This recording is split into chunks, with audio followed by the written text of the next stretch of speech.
is a presentation of Fox Sports. We are Baltimore. We are Detroit. Tigers baseball on Fox Sports Detroit is presented by Bell Tire.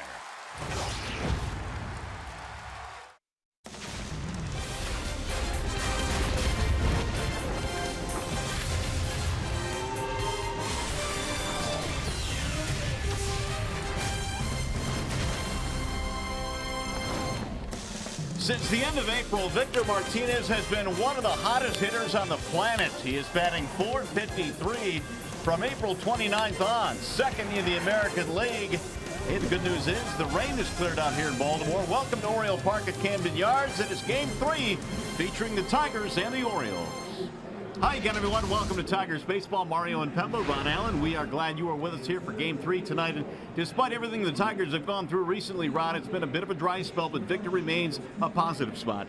You know, they just have to get some people on base ahead of Victor. He's not hitting for much power, but his batting average is way up to the tune of a .358. And once they start to get some guys on, he'll have some people to drive in. But it's really good to see that Victor's healthy because last year was a very disappointing year for Victor. Well, what do you have on Anibal Sanchez? He'll take the mound tonight for the Tigers. I think in his last two starts, at least we have seen at times he has shown flashes of getting back to where he was. You know, I agree with that. He has taken some steps at getting better. He only walked 3 in his last outing, but the base on balls continue to be an issue for Anibal. He's already walked 22 this year, which is uncommon for him. He's always a guy that's pitched to a lot of contact and a guy that's not been afraid to throw the ball over the plate.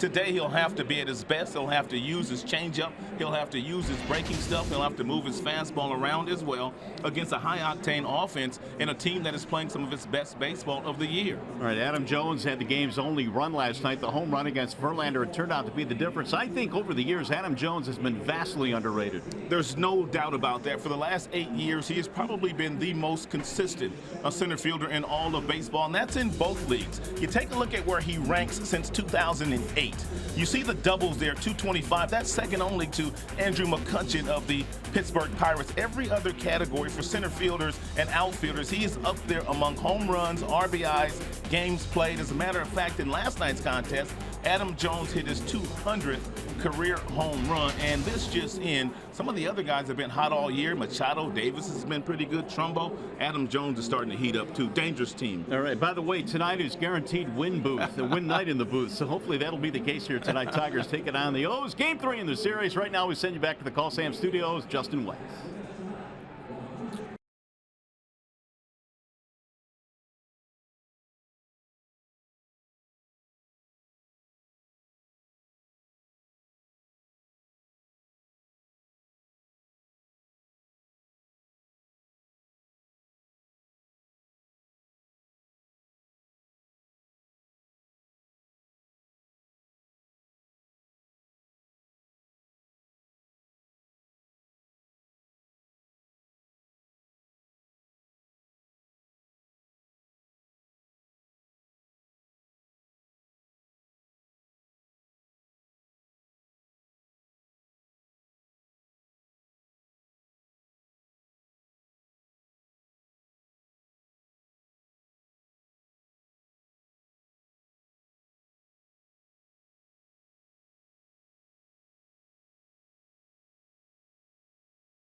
on Fox Sports Detroit is brought to you by Comerica Bank.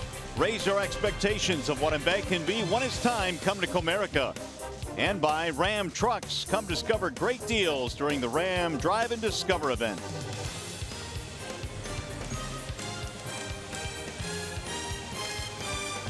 Back here in Baltimore, where tonight the Tigers will take on the Orioles. Game 3 in this 4-game series. Rain has cleared out. A little bit cloudy and overcast, but we will have baseball tonight. The Tigers starting lineup presented by the Southeast Michigan Ford dealers. For the Tigers tonight, it'll be Kinsler, J.D. Martinez, and Miguel Cabrera in the top 3 spots. Victor of the DH again tonight. Castellanos is it safely in 17 of 19 road games this year. Upton is back out in center. You've got Moya, McCann, and Jose Iglesias rounding it out. And they will face the right-handed offerings of Mike Wright. And Mike Wright is a hard thrower. And this guy's fastball can get all the way up to 98 miles an hour, but they want him to concentrate more on his two-seamer because he has much more movement on that pitch. He checks in with a 5.83 ERA. And along with that fastball, he's got a couple of different breaking balls, a slider, and a changeup. And we are ready for baseball tonight. Tigers trying to break through a bad stretch right now with their loss last night. They have dropped 10 of their last 11. Ian Kinsler will start things off for the Tigers. It'll be Kinsler, Martinez, and Cabrera facing Mike Wright. And here's the first pitch of tonight's ball game. Ian looks at a strike on the outer edge. And Mike Wright, another one of the starters with a real simple delivery. And just one little simple step back with the left foot. He gathers himself and he gets it up to 95. Seems like more and more we are seeing a lot of different pitchers use this delivery. I think it helps guys that are hard throwers like Wright really command their pitches a whole lot better. The less movement you have before you deliver the ball, the better off you're going to be keeping that shoulder in line and your head still toward home plate, which will allow you to throw more strikes efficiently. The 0-2 is bounced to the shortstop. Machado has the easy hop there. One gone. Let's take a look at the Baltimore Orioles starting defense, and it's one of the best defenses in all of baseball. It's presented by Tim Hortons. Left to right, you've got Kim, you've got Jones, you've got Rickard. Third to first, you've got Alvarez, Machado, Scope, and Davis. Matt Wieters is the catcher. You can see the third baseman, Pedro Alvarez. He's made quite a few miscues in the last couple of years at first base and also third base. Yeah, so much so that Pittsburgh moved him from third to first, hoping his defense would improve, but it never really did. Here's J.D. Martinez. He'll take ball 1 from Wright. About 70% of the time, Wright will throw you a fastball, so the Tigers are aware of that. They just need to be ready to hit that heater. J.D. will get one right here. Half swing fouled into the glove for strike 1. Martinez in the series 2 out of 7. And the average right now at .233, 5 home runs on the year. The 1-1 pitch fouled straight back, 1-2. Martinez had a double and a couple of walks in game 1 in the series and a single last night. Stands deep in the box. Here's the 1-2. Don't believe he went. He did not. Jeff Kellogg, the crew chief down at first base tonight, said he held up. This is what they're trying to get Wright to do more of. Look at the sink and the movement on that two-seamer at 93. And they're trying to get him to take a little bit off that 98, and we've seen a lot of that already today. Swing and a miss, and down goes Martinez. Wow, the previous pitch was 93 with some real good sink action on the hands of J.D. Martinez, and then he comes back with a real nice slider. And that's what you call crisscrossing your pitches in the strike zone. So with 2 outs, here is Miguel Cabrera.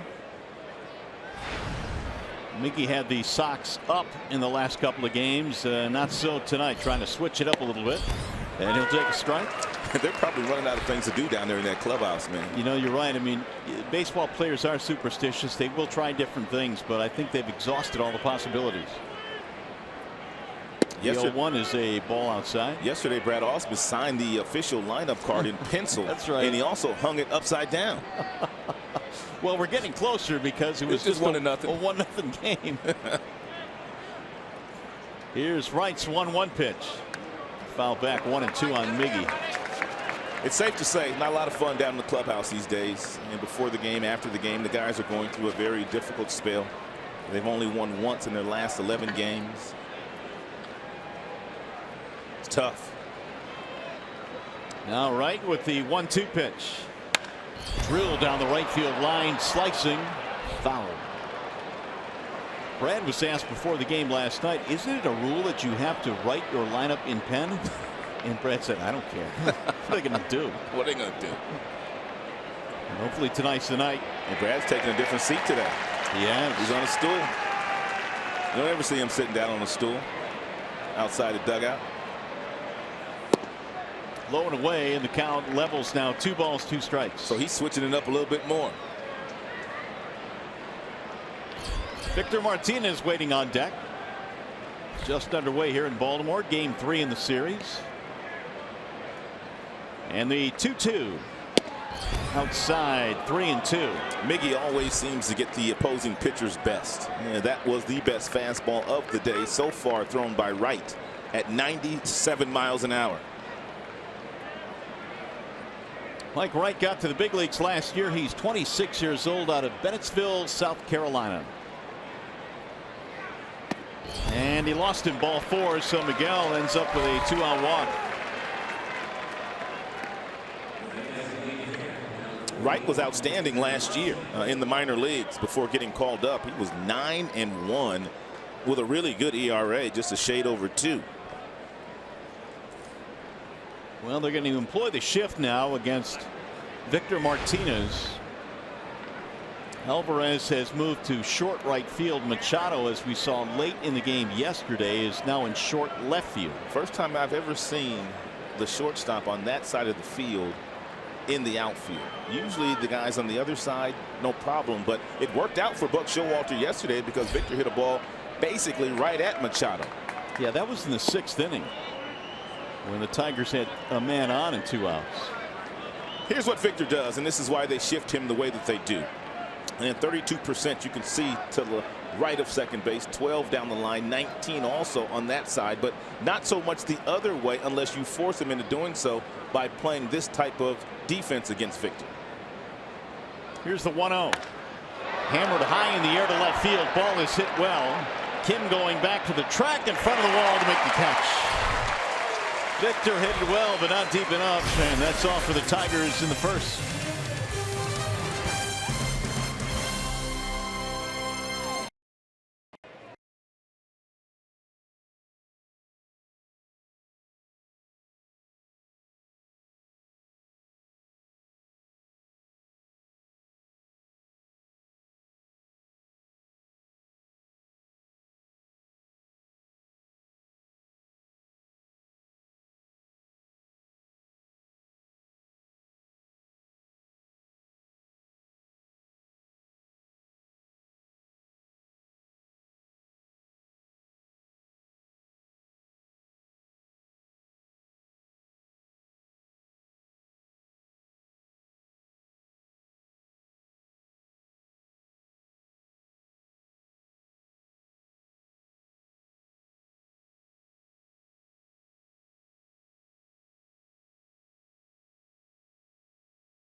The first, they will face Anibal Sanchez, presented by Family Heating, Cooling, and Electrical.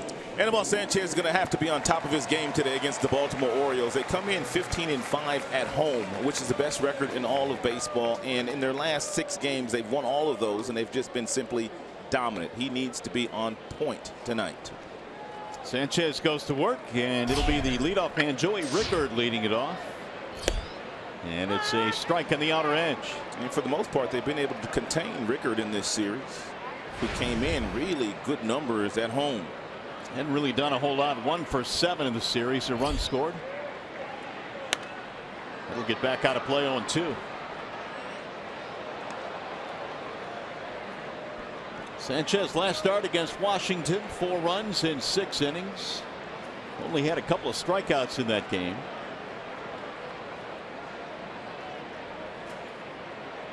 Here's the 0-2. Orioles coming into this one riding a winning streak. They've won 6 consecutive games. It's a good spoil here by Rickard. It's a good 0-2 pitch.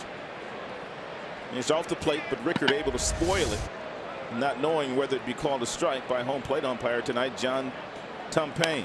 It's popped up right side of the infield. Kinsler is under it. Rickard is retired, 1 away. Rest of the Orioles lineup tonight presented by the Metro Detroit Chevy dealers. Rickard, Machado, and Jones.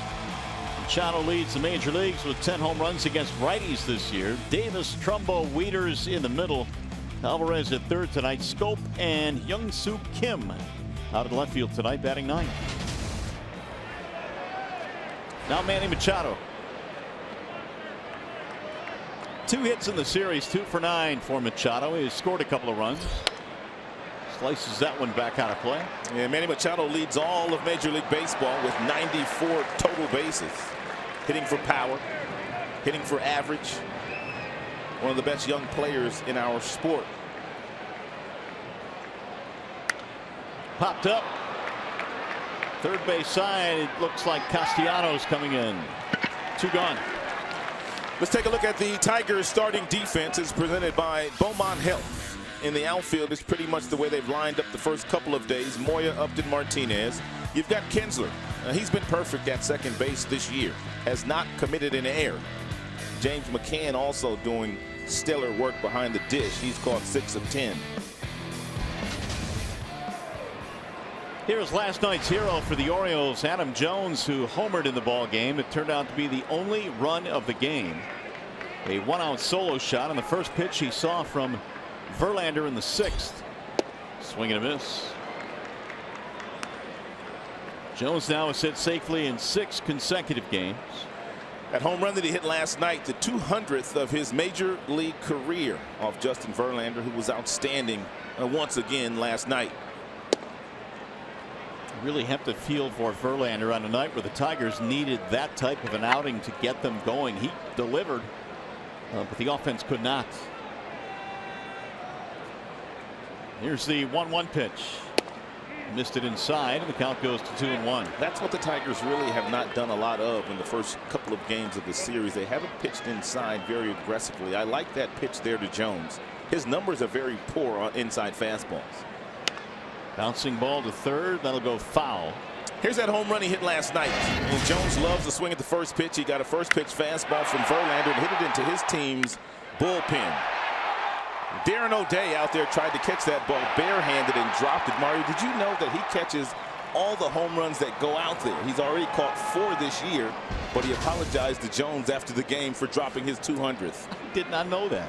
These guys do all kind of stuff. Was it barehanded? He tried to catch it barehanded. He usually catches them with the glove, but last night I don't know if he could get to his glove or not.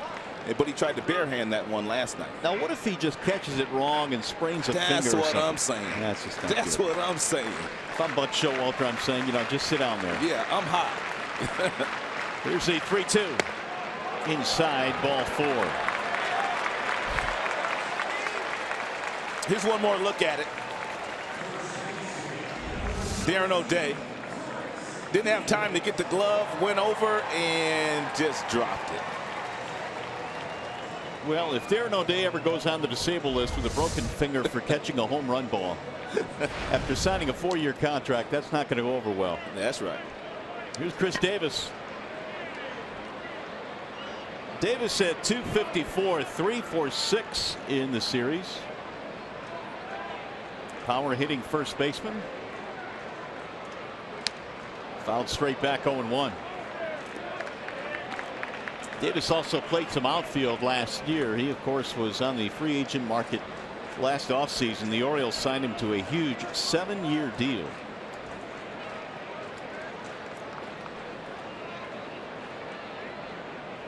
No balls and 1 strike on Davis. That's a little bit high. 1-1 the count. 9 home runs so far this year.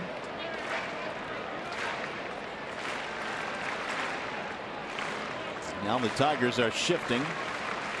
Kinsler moving to the outfield grass. Ooh, off speed on the outside corner, a strike. That's a beautiful pitch. He threw out of the same window as the fastball and the curveball with real good arm speed. And as we talked about the changeup, all you want to do is disrupt the hitter's timing, and that's what he does there. Beautifully located off speed pitch by Anibal. Jones has not stolen this year. They've only stolen 4 bases as a team. Did you see that? I did, and that's dead last. Four as a team.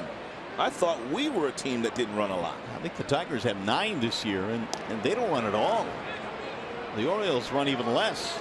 They hit the ball out of the ballpark. But Jones is a guy that in the past would steal some bases. For sure.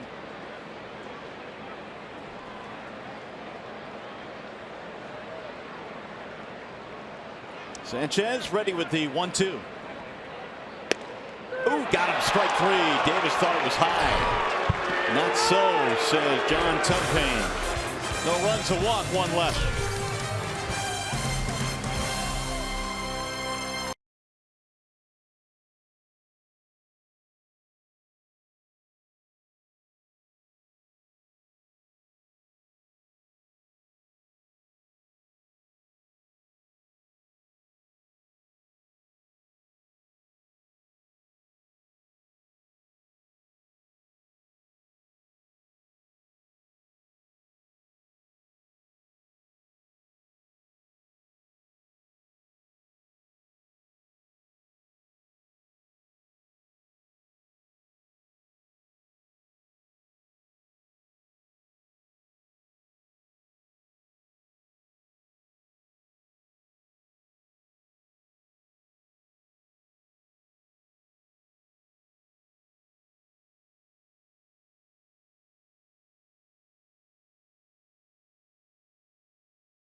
More still scoreless. The Tigers and Orioles getting together tonight in game 3. Nick Castellanos will start things off. Justin Upton and Steven Moya. Both of these teams love to swing at the first pitch, and they do a lot of damage when doing so. And Castellanos really is not foreign to that. He's done a lot of hitch damage this year when he has gotten a strike on the first pitch. First one was high, and 1 ball and no strikes on it. Castellanos batting .358. There's a bouncer to third base. That's a fair ball behind the bag. Alvarez. They stretch it first, and a nice play by Alvarez. That really is a nice play for a guy that's committed a lot of errors the last couple of years, whether playing third base or first base. He gets over, he backhands it, he takes his time, and he gives off a nice firm throw, an accurate throw across the diamond to Chris Davis. Wright likes it. 1 gone. Here is Justin Upton, and here are the error totals since 2010. And you're talking about non-shortstops here, most among non-shortstops. It's a boatload. Upton fouls it away 0-1. Well, you know that Alvarez has probably taken some major steps forward at getting better, or else he would not be playing third base for Buck Showalter. He is a stickler for defense. His team last year was one of the best defensive teams in all of baseball, and they're right at the top again this season. Here's the 0-1. Upton in last night's game struck out in each of his first 3 at bats. Then he hit a bullet in the 9th inning to the right fielder for the final out of the ball game last night. Grounded foul. That two-seam fastball that Wright is featuring anywhere from 91 to 93 is absolutely nasty. That thing just continued to chase Justin in on his hands to the point of when he hit it right off of his leg. It's the first time we've seen Wright. He's got a really good arm. 26 years old. He stands 6'6". Native of South Carolina. Look at that two-seamer just chase him inside, and when you make contact with that pitch, all you're going to do is hit it right down off your left instep. Now the 1-2. Up and in. 2 balls and 2 strikes. Upton batting .214. He is 1 for 9 in the series. The youngster Steven Moya waiting on deck. Here's the 2-2 offering. Got him straight through.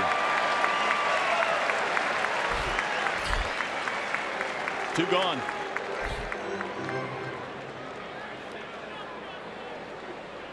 So the struggles continue for Justin Upton with 2 away now. Here's Steven Moya. I don't know about you, Rod, and you're a big guy. I mean, you're a tall guy, but when you see Moya on TV, it really doesn't do justice as to how big this kid is. 6 feet 6 inches, about 250 pounds, and does not look like he has an ounce of body fat. He really looks good in his uniform, and he's had some nice numbers in the minors. Tigers are hoping to recapture some of that magic he's had in the minors. Help this offense out. It's out of Puerto Rico. You stand next to this guy in the locker room, and you're like, whoa. I don't know who's that big. The 1-0 pitch is hammered to right field on a line. Rickert is there. And Wright will have a 1-2-3 second inning.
John's freaky fast delivery of the game. We talked about how good Verlander was last night with the fastballs that were up in the strike zone. He got lots of swings and misses on that particular pitch. And then he went to the bottom of the strike zone with some good two-seamers, good off-speed pitches. Gave up only 1 earned run to this team in this ballpark. Really good outing for Justin Verlander, although his team could not muster a run. Mark Trumbo leads it off for the Orioles here in the second. It'll be Trumbo, Wieters, and Alvarez. 5 out of 18 career against Sanchez for Trumbo, a double. Off to a nice start here with the O's this year. Check to swing. They will appeal. Did not go. 2-0 on Trumbo. Does not have a hit so far in this series. Does have a walk. Had a 25 game on base streak snapped last night by Justin Verlander. That was the longest in the majors. 2 balls and 1 strike.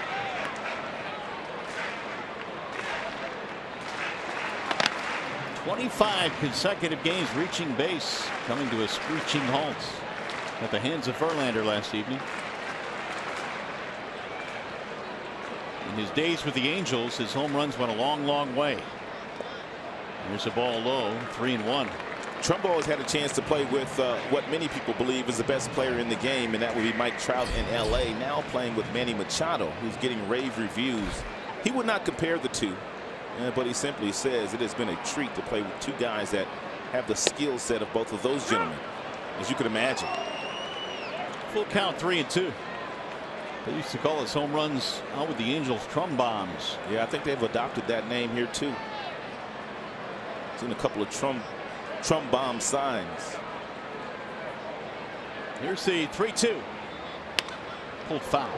It's a good changeup and get him off the fastball. And it's good to see that Anibal has the confidence to throw that 3-2 changeup here early in this game. And he also located in an area where you really can't get hurt. All that Trumbo could do with that last pitch where it was located is pull it foul.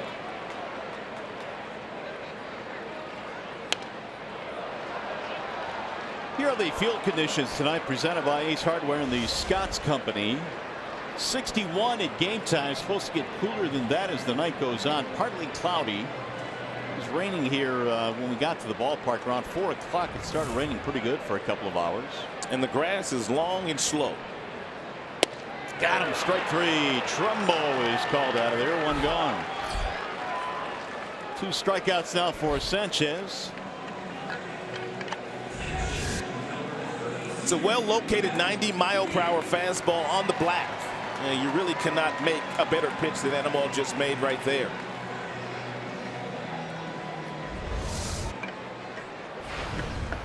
Catcher Matt Wieters played last night, playing again tonight. They've been trying to get Wieters to catch as many back-to-back games as he can. He's coming back from the Tommy John surgery. And Wieters says that he's just now starting to feel like the ball's coming out of his hands smoothly when he throws to second base. Here's the 0-1. There's a bouncer to second. That'll be routine for Kinsler. 2 up, 2 down.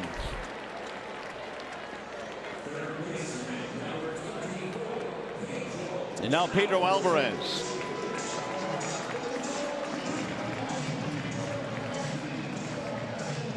Alvarez 1 for 5 in the series, batting just .208. Although he has decent numbers against Sanchez, couple of homers. 5 for 15. Here's how the Tiger D plays him. Right back up the middle and right by Sanchez into center. 2-out single. Alvarez not going to allow Sanchez to throw that first pitch fastball at 90 miles an hour right over the plate. He was ready for it. He whacked that thing right back up the middle.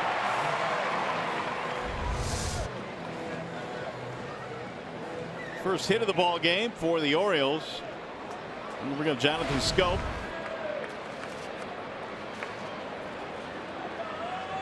Scope a triple and 3 RBIs to the series. Soft roller towards second. Kinsler ranging left, bobbles and has no play. That's going to be the first error of the year on Kinsler, but that ball had some backspin on it. It was hit right off the end of the bat by Scope, and then once it got to Ian Kinsler, the ball just continued to spin, and he just couldn't glove it. He mishandled it. It's that simple.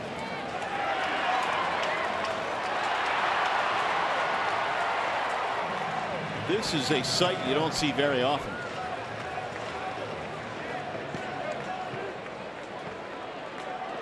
That'll keep the inning going. First error of the year for Ian Kinsler. And now the Orioles have 2 on with 2 outs. Hyun-Soo Kim standing in. He's off to a .478 start. They were trying to send him back to Korea in spring training. That's how poorly he was playing. They probably have different thoughts right now. They do. Didn't you see those stories on him? Yep. And right now they're fortunate he is still here with the way he's swinging the bat. There is a strike call. They signed him to a 2-year deal.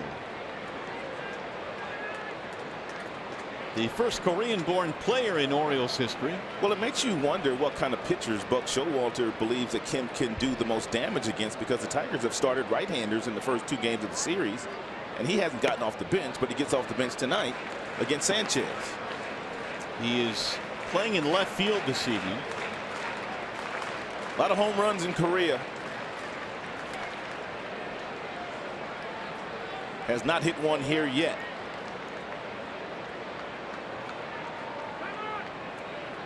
Now time called as Kim steps out.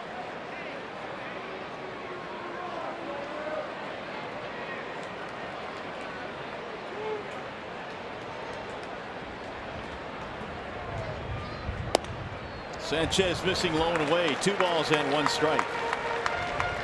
Kim last year 28 long balls in Korea. And not only that, but he knocked in 121 runs. I really don't know how the competition would stack up, or where it would fit here in the United States, or the level of ball in Korea. Here's the 2-1. Little chopper right back to the mound. Sanchez wiggles out of the jam, pitching around the 2-out air.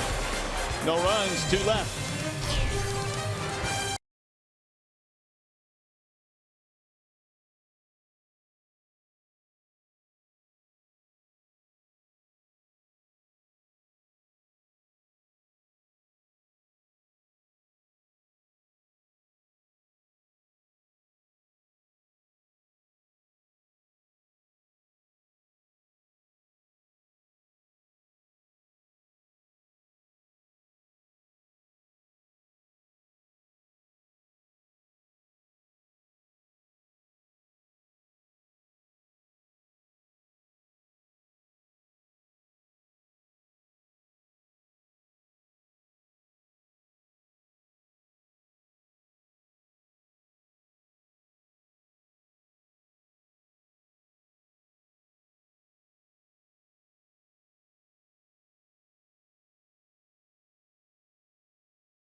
Somehow they've gotten a picture of Mario Pemba's high school yearbook photo on display here tonight. How about that? What is wrong with people? Look at you.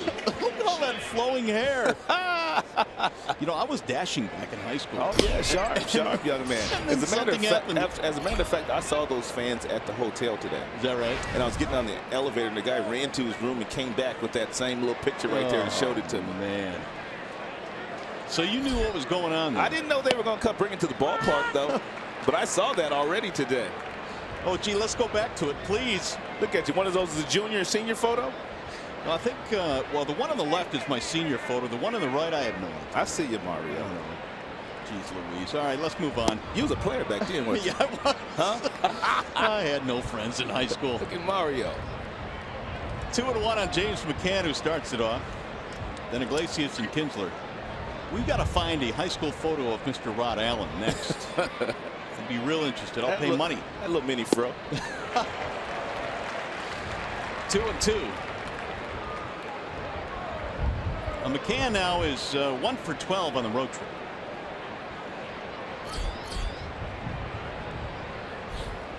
Mike Wright back to the windup and the 2-2 pitch. Outside, he laid off 3-2. They really like Wright's skill set, and you could see why. 98 with a fastball. And when he takes his foot off the gas pedal just a little bit, he gets a really nice arm side sink inside to the right-handers at about 92, 93. And then you add in that breaking ball.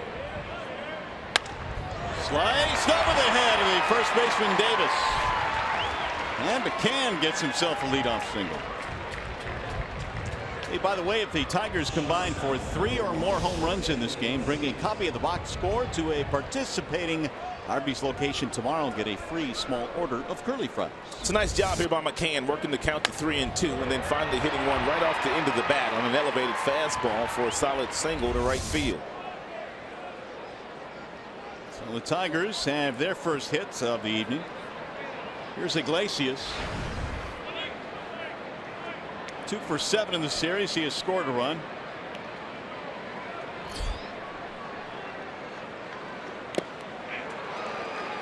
Oh, 0-1.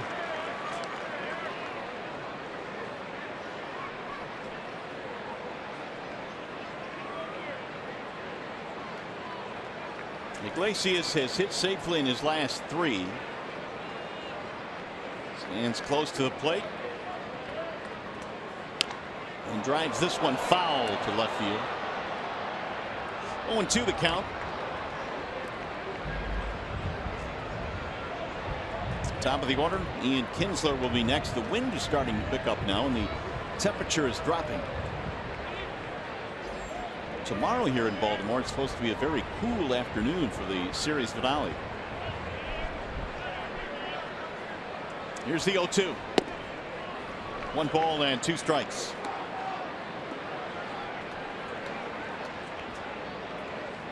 Mike Wright made his major league debut last year after 5 seasons in the minor leagues. Was 38-22 in the minors. Had good numbers overall, especially last year. There's a swing and a foul tip into the glove for strike 3. 1 gone.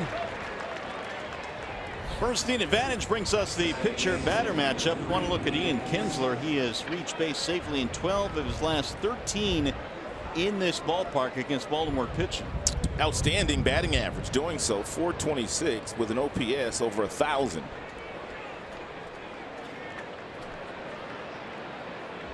Kinsler grounded out his first time up to the shortstop Machado. That started the game.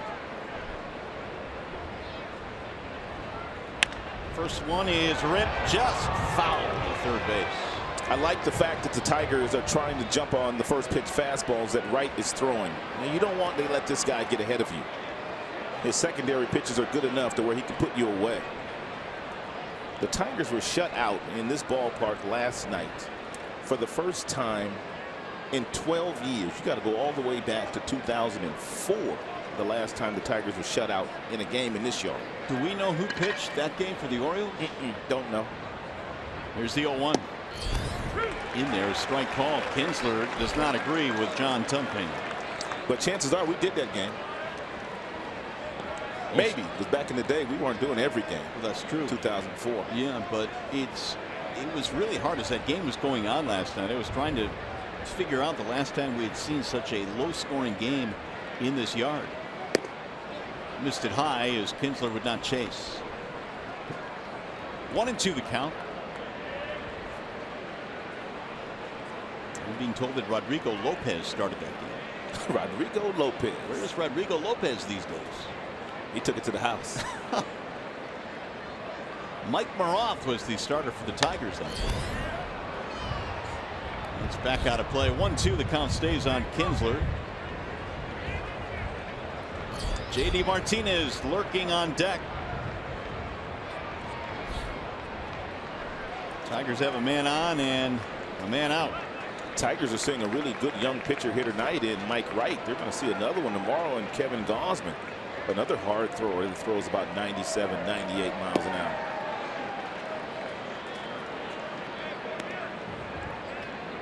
Wright just 5 of 10 in first pitch strikes so far. He was rated their number 10 prospect coming into action this year into the 2016 season.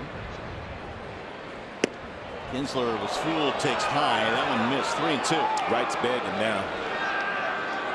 That's the one thing that we heard about him. He shows a little bit too much emotion on the mound. He's still very young and still allows his emotions to get the best of him.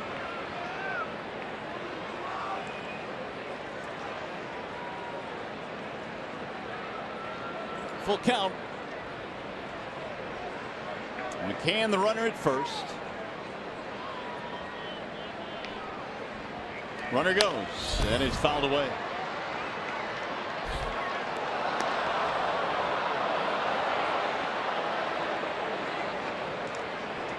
Tigers had a walk in the first. That was Cabrera, but Martinez flied out. Wright had a 1-2-3 second, and now a leadoff single in the third.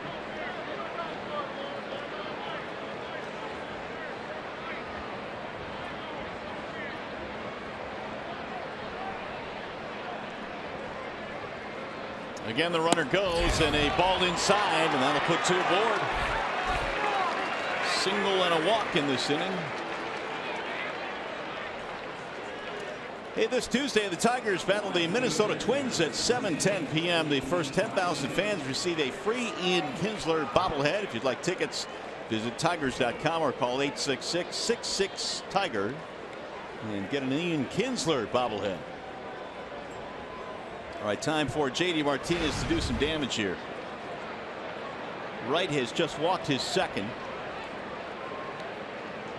J.D. struck out in the first.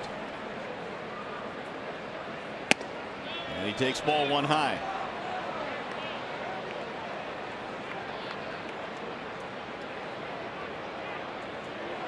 Five hits so far in the road trip for Martinez. McCann at second, Kinsler at first.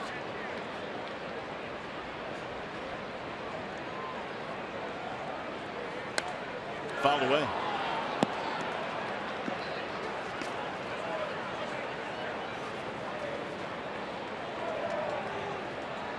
Tigers had stranded 18 men in the first two games of the series coming into play today. That's the main reason why they've dropped both of the games they've played here so far over the weekend. They had a 5-0 lead in game one before giving up 7 unanswered runs. Missed it outside, 2-1. We'll see how much confidence Mr. Wright has in his fastball here if he decides to challenge J.D. Martinez with one of those mid-90s heaters. That's all you should be looking for if you're J.D. Martinez right here.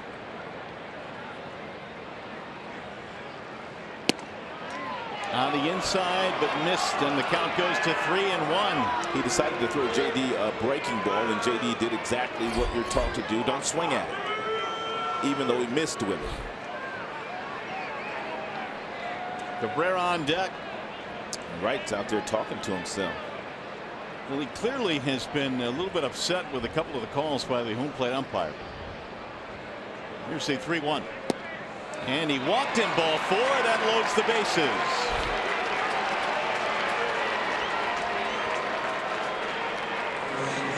Now you've got Cabrera coming up with the sacks full here, and the catcher Weeder is going out to the mound. Here are the career numbers for Cabrera with the bases loaded. 4 grand slams.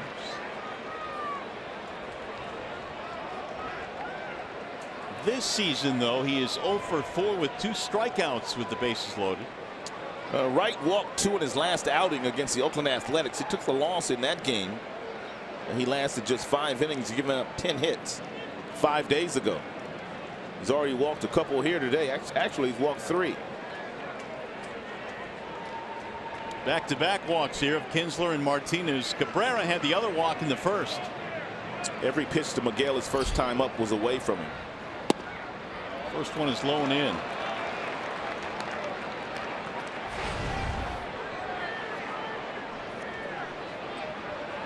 Miggy batting .280. Chance to put the Tigers on the board early here with a base hit. Miggy hit a grand slam here a couple of years ago. You calling it? I'm calling it. Let's go, Miggy. Here's the 1-0. Lined and one hop by the second baseman Scope, and they're going to turn a double play. Man, oh man. Scope played that one nicely into a 4-6-3 double play, and the Tigers are turned back.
Each guy knows what they have to do day in and day out to prepare themselves to be the best ball player they can. And I know every guy in this clubhouse is doing that. Nobody's not working hard. Nobody's down on themselves or anybody else in this locker room. And that's the biggest thing moving forward. So keep doing the right things and things will turn around. We got too many guys on this team that have had great careers, and those numbers will come back to the mean. It just seems like right now everybody's in a tough spot.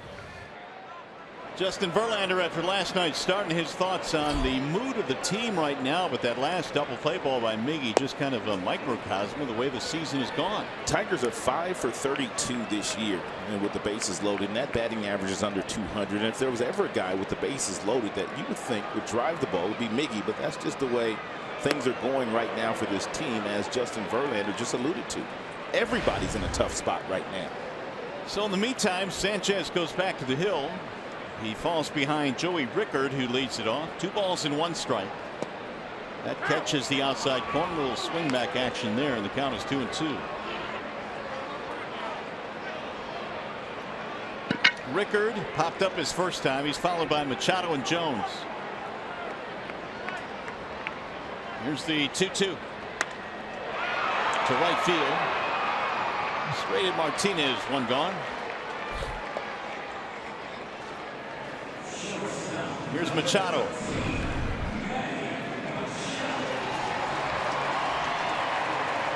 Machado popped up in his first at bat.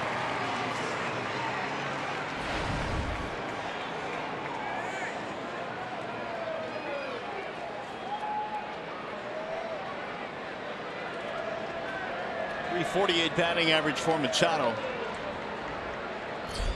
Came into play today tied with Xander Bogaerts in hits with 49. That was leading the American League. He'll look at a strike on the inside corner. Manny 2 for 10 in the series, so the Tigers have been able to slow him down in the first couple of days. Sanchez 10 of 11 in first pitch strikes in this game. That's what you have to do to this particular lineup, a team that has the kind of power they have. You must get ahead of them. Here's the 0-2. Did he go? Did not. It was close.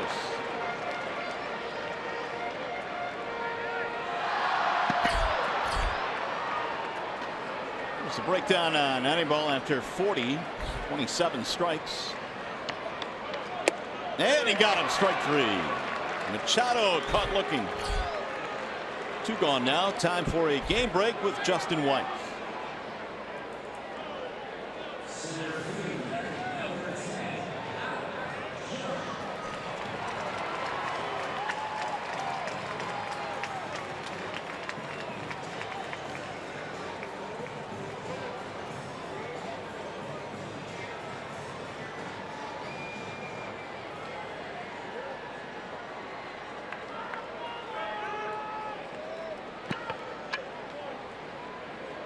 Thank you, Justin.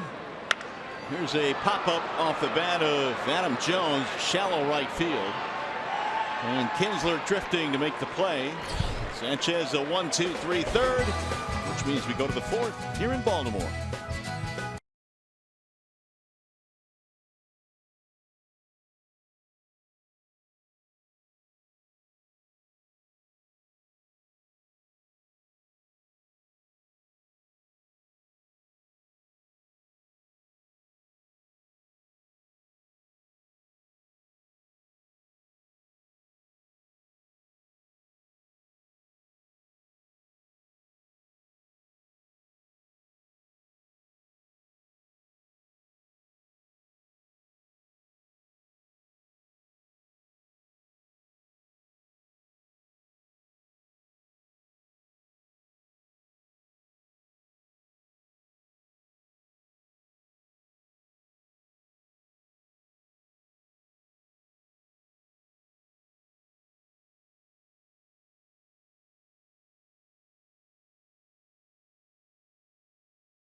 Here at Camden Yards, the Chevy Silverado most dependable player has been Victor Martinez recently, and we want to break down Victor when shifted and when there is no shift.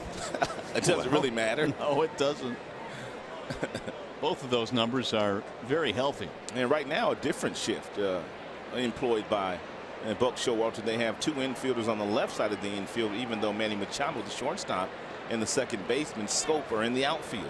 So just a different look here for Victor. Buck Showalter is playing games with Victor Martinez. Yeah, I was about to say the same thing. He's playing some mind games now. First one to Victor is a strike, but Martinez is such a skilled hitter, I'm not sure it matters. He doesn't see any of that. He is not trying to hit the ball where they're not. He is simply trying to hit the ball, period. That's what you try to do in the big leagues. It's hard enough to hit, let alone place it where you're going to hit it. Here's the 0-1. 1-2 now on Victor. He is 11 for his last 18. Tigers haven't seen a lot of right, so they don't really know that much about him. And you can watch all the video in the clubhouse on what a guy features, but until you get in that batter's box 60 feet 6 inches away from the pitcher, you don't understand the kind of action that he has on his pitches.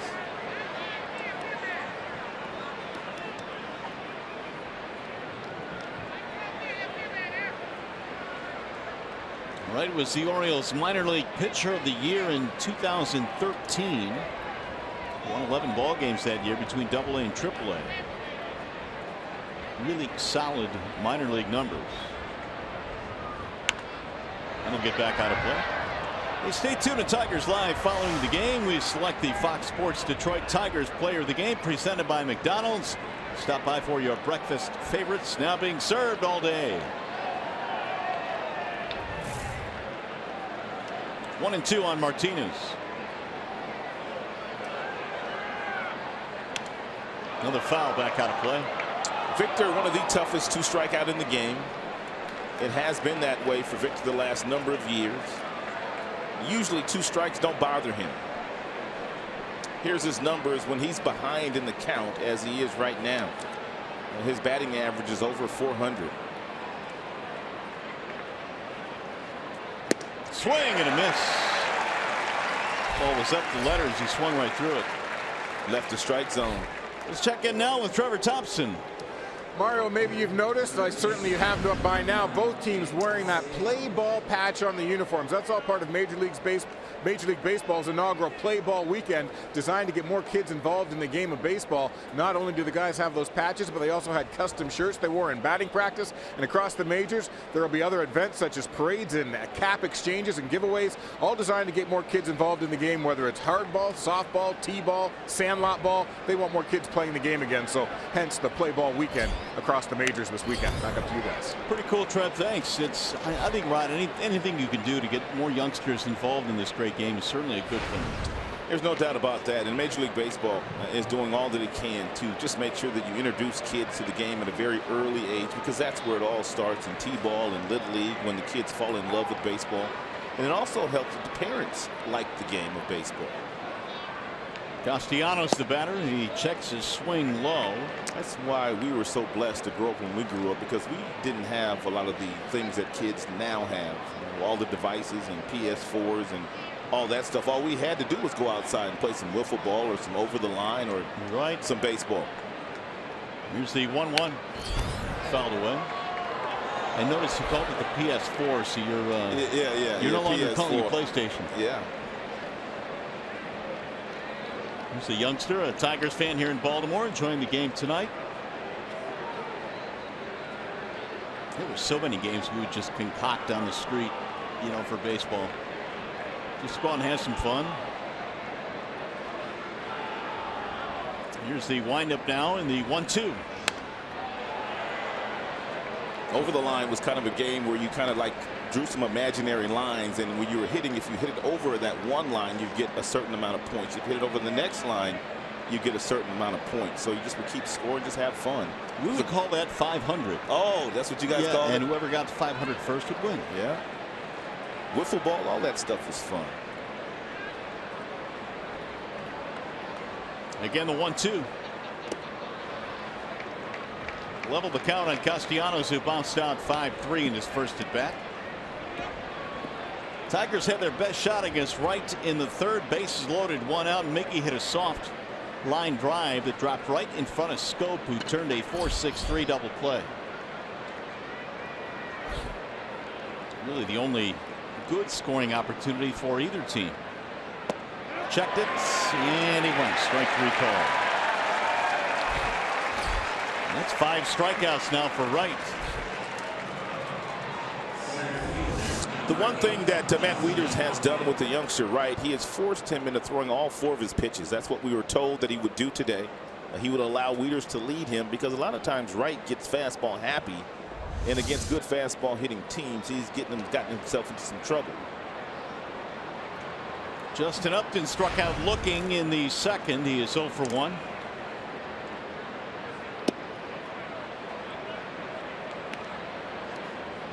Of the 64 pitches that Wright has delivered already this evening, 68% have been fastballs.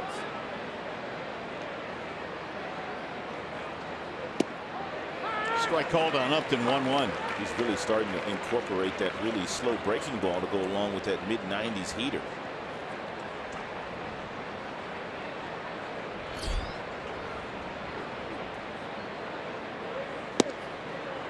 That one just missed. Another thing that Wright is doing tonight is he pretty much is getting it and throwing it. He's developed a pretty good rhythm this evening. Here's the 2-1 offering. Swing and a miss by Upton. 2-2 on Justin.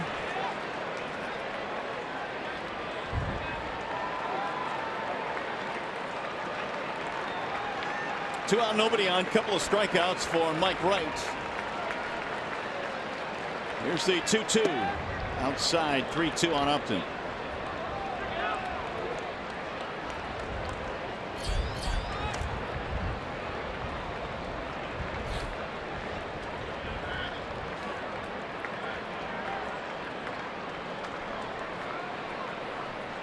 Here's the full count pitch.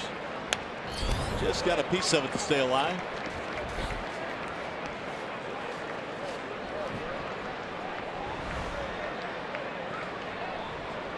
Well, these numbers say it all. Last season at this time, Justin hitting .282 with 8 homers in San Diego. This year, .214, 2 homers with his new club. Popped him up. First base side for Chris Davis. Drifting and making the catch. 1-2-3 inning for Mike Wright.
Scoreless ball game as we go to the bottom of the 4th inning here in Baltimore. Some clouds in the area and no rain, though. That's the good news, although it rained earlier today.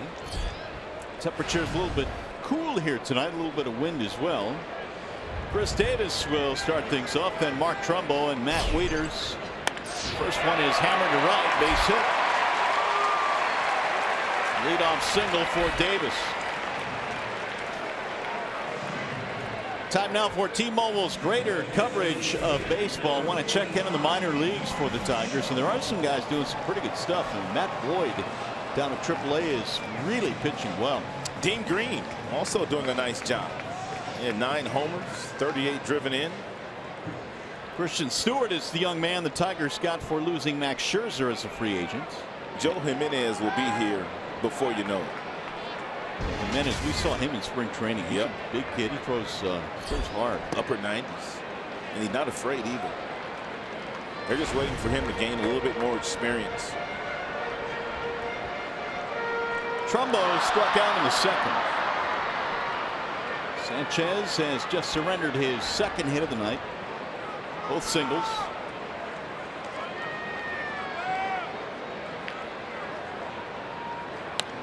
Fouled away. 1 ball and 1 strike. I was thinking, Rod, when you look at how the Tigers have really struggled with the bats, how much extra pressure does that put on your starting staff? Because now they feel they have to be really fine every night. An enormous amount of stress. It's a beautiful thing when you can go out there as a pitcher and you can have a 2-run or a 3-run cushion.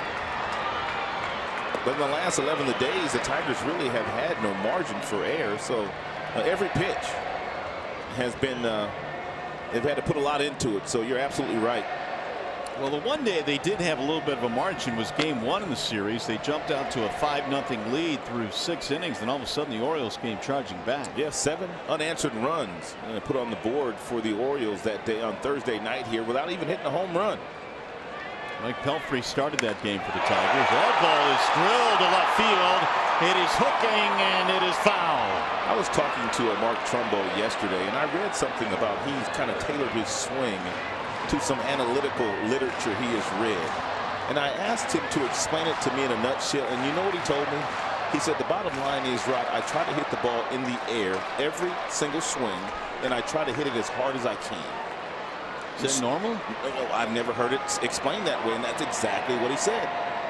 He says what he does with his hands, he's trying to hit every ball in the air as hard as he can. They hit that one in the air to center field for an out, one gone. Trumbo has made his living in the major leagues driving in runs, many of them by hitting homers. One out for Wieters. He nearly hit one in that at bat, but it hooked foul. Tigers have turned a lot of double plays already this season. They've turned 45, second only to the Texas Rangers. That's exactly what Anibal Sanchez is looking for here. Another ground ball off the bat of Wieters. Wieters hit a ground ball to second his first time up.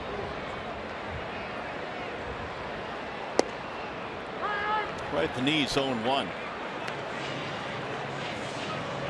How do you think Wieters has lived up to the expectations that were placed upon him when he arrived in the big leagues back in 2009? I mean, it was basically a parade around here for a whole week before he got here. Well, I'll say this. I don't know that anybody could have lived up to that.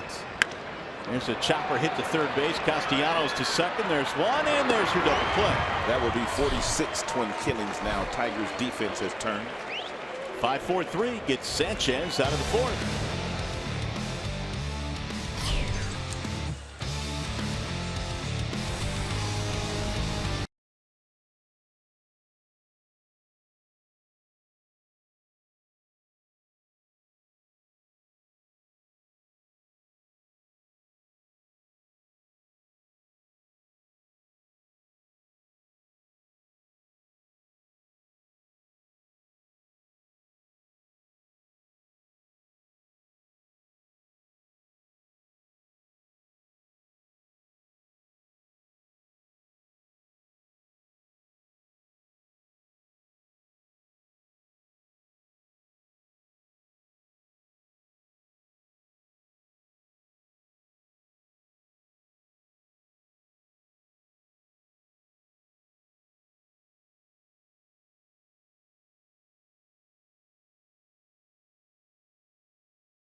Money encounter. I want to talk about the Tigers and how they have struggled since May 3rd. Here are some of the numbers. The Tigers have lost 10 of 11. Those ranks just aren't good. And when you talk about the batting average, the slugging percentage, the bullpen ERA, it's the reason why the team is having such a difficult time of winning games. Usually one of those areas will be okay, but all of them have really been below average. Steven Moya sends a ground ball up the middle. One pitch, one out. Moya is 0 for 2. One of the things that Wright had struggled with this year, and that's against left-handed batters. And left-handers were hitting .393 against Wright coming into play today, but the Tigers don't have many left-handers at their disposal. Well, they haven't all season long. Moya the latest to join them, but he's 0 for 2. And they could have put a few more left-handers in the lineup today. They could have put Romine in there. They could have put Saltalamacchia in there. Here's McCann, who singled to right field in his first at bat. He drops in for a strike. 0-1. And Wright, the last couple of innings, has gotten away from the first pitch fastballs. First 3 innings, that's exactly what he did. A lot of first pitch fastballs. He established that along with the two-seamer.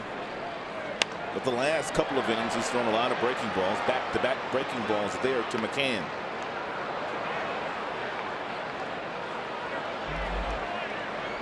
.73 in the pitch count for Mike Wright, who faced a bases loaded 1-out situation in the 3rd and got Cabrera to hit into a double play. It's been the biggest scoring opportunity. Broken bat roll to 3rd again. Alvarez in the backhand. 2 gone. It's 2 real nice plays by Pedro. Hey, see the Tigers play the Minnesota Twins this Monday through Wednesday and get 4 tickets, hot dogs, chips, and drinks for as low as $16 per person with the weekday value pack. Visit tigers.com/value or call 866-66-TIGER. 2 away for Jose Iglesias.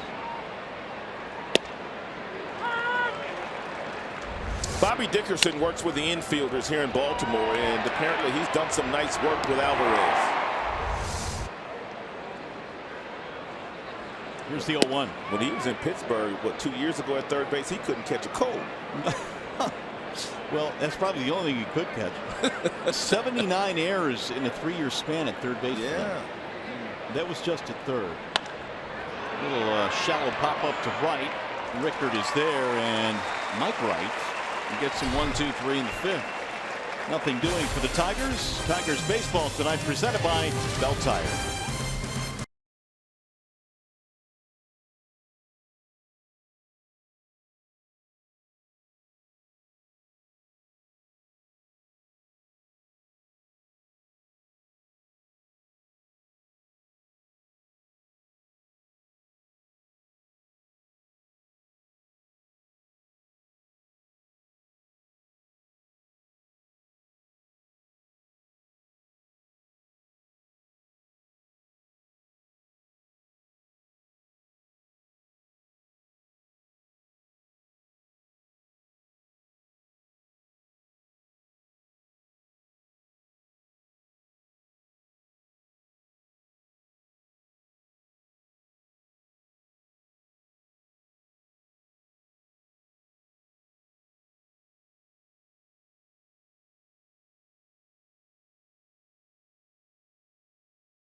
Game, we have not had really anything going on tonight aside from that bases loaded situation for the Tigers. Yeah, the team has had a whole lot going on, just 3 hits. Bottom 3 coming up for the Orioles. It'll be Alvarez, Scope, and Kim. Yeah, very important for Anibal Sanchez to make sure against the power hitting left-hander here. Alvarez, nothing inside to allow him to pull. That wind is blowing out at a pretty crisp pace right now. Flags don't know which way to go. Alvarez a single with 2 outs in the 2nd. Orioles put 2 men aboard in that frame but did not score. The 0-1. Popped him up. Middle of the infield. 3 Tigers converge. Kinsler had to play with the wind a little bit. 1 gone.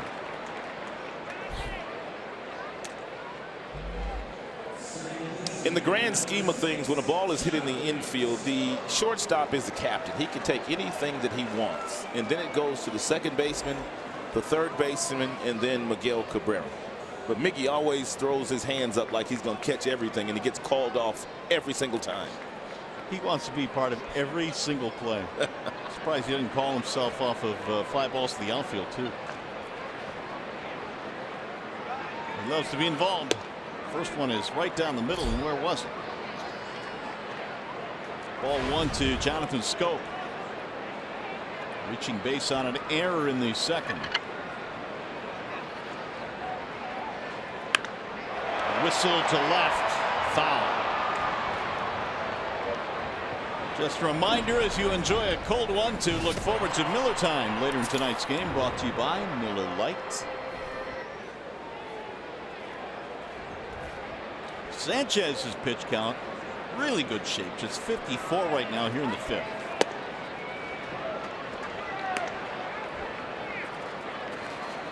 Two-one on Schoop. The triple he had in game 1 in the series was his first career triple. Omar put that beanie on when it's about 60 degrees outside. He don't do well in cold weather. He's got it out when it's 70 out. Got the gloves, the hat. No gloves tonight. He might be the only one in both dugouts with that kind of hat on tonight. 3-1. And he walked in ball 4. Anabal's done a nice job so far this evening. And our high-speed pitch, which is brought to you by Xfinity, tells us that he has touched 92, a low of 75 with one of his off-speed pitches. So one thing about Anibal Sanchez this year, the velocity has been down. In previous years, Anabal's been 95, 96, but he hasn't gotten up there yet this year. Do you think that's part of the issue in terms of his numbers? No, I just think it's location as far as his numbers are concerned, because Anibal has really good control and command. So 92, if you spot it, is good enough to win at this level. I just think his location has been off because he's walked a lot of people coming into this game. 22. But as we talked about at the beginning of the show, he has gotten better in his last couple of outings. Yoon-Soo Kim grounded right back to the mound his first time up. Schoop chased back.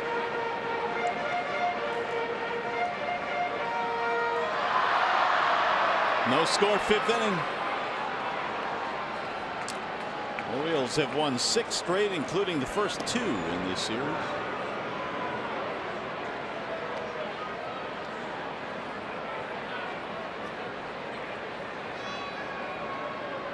Coach Showalter had his team in first place coming into play with a very good record of 22-12, 10 games over.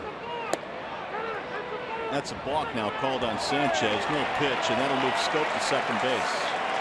That's a tough balk there, because really Anibal Sanchez shouldn't be concerned with Schoop at first base. We told you that the Baltimore team has only stolen 4 bases all year, so Anibal needed to stop, and he did stop there.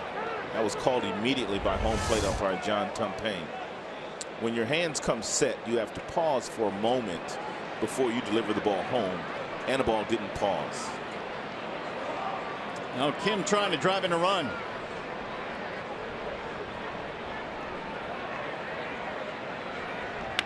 Ground ball right side. Cabrera will feed Sanchez. Will advance the runner to third, but there are 2 outs.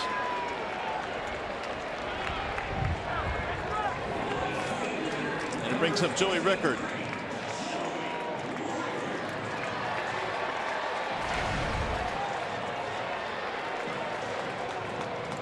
Rickard lined out in his last at bat to the right fielder. He's 0 for 2.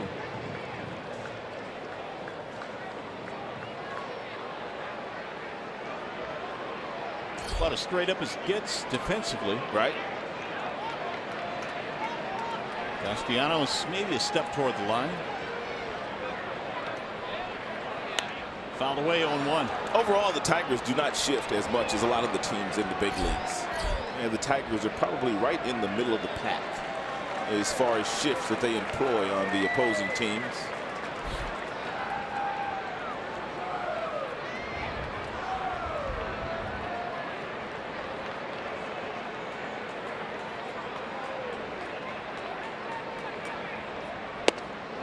Just off the inside part of the plate. 1 ball and 1 strike on Rickard. It's a good pitch. 2-out RBI situations. Rickard's been pretty good this year. 5 for 15 with a homer and 4 driven in. He's been a really good hitter right here at home anyway. He really struggles away from Camden Yards. Now the 1-1. Swing and a miss. Sanchez electing to pitch from the stretch here with a runner at 3rd and 2 outs. And he's gotten ahead of Rickard, with Manny Machado waiting on deck.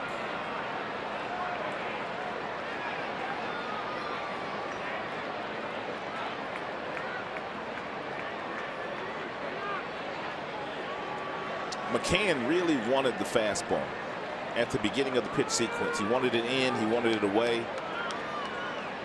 But Anibal wants to throw an off-speed pitch.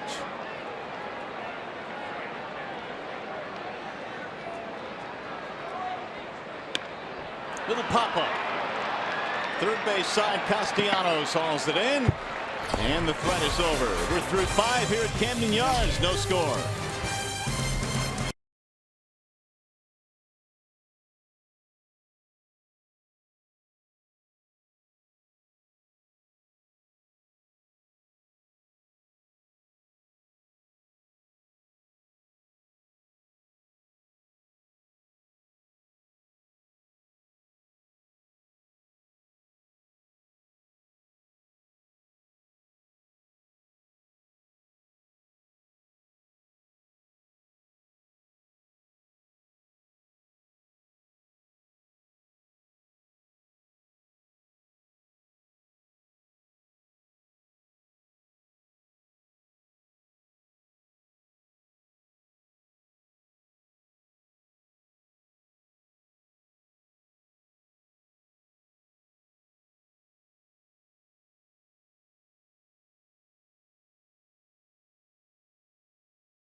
Fox Sports Detroit is brought to you by Bell Tire. Get the lowest tire price, period. Bell Tire.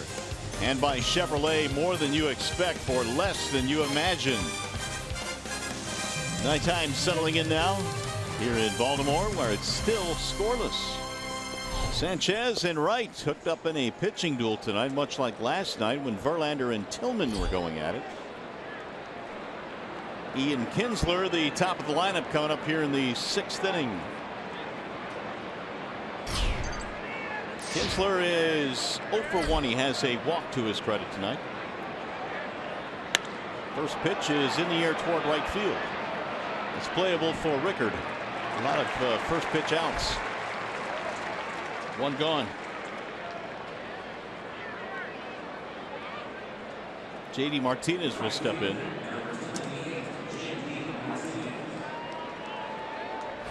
J.D. a strikeout and a walk. Tigers have 1 more here tomorrow before they return home on Monday.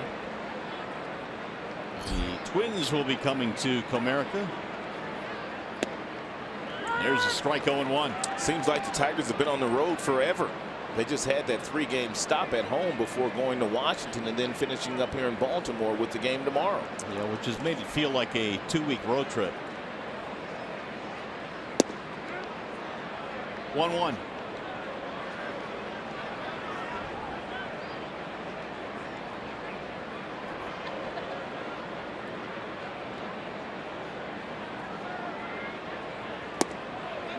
Low, 2 balls and 1 strike. Mike Wright made his major league debut here last season. It was a good one. 7 1/3 scoreless against the Angels. In the first inning of that game, he struck out Mike Trout on a 98-mile-an-hour fastball, and he was off and running. Here's a little pop-up. First base side, foul ground, maybe. Yes, barely. Davis could not get there. And JD almost had himself a bloop single. 2 balls, 2 strikes.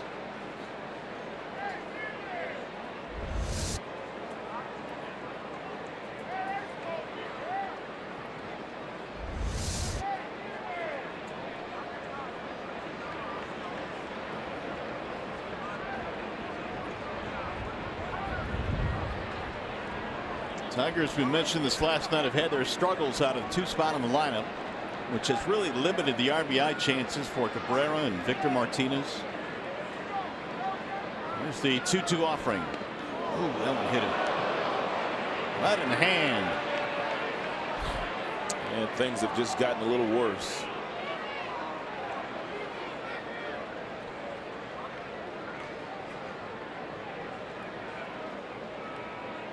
JD immediately dropped the bat. You could just hear the thud up here. Kevin Rand checks out his left hand.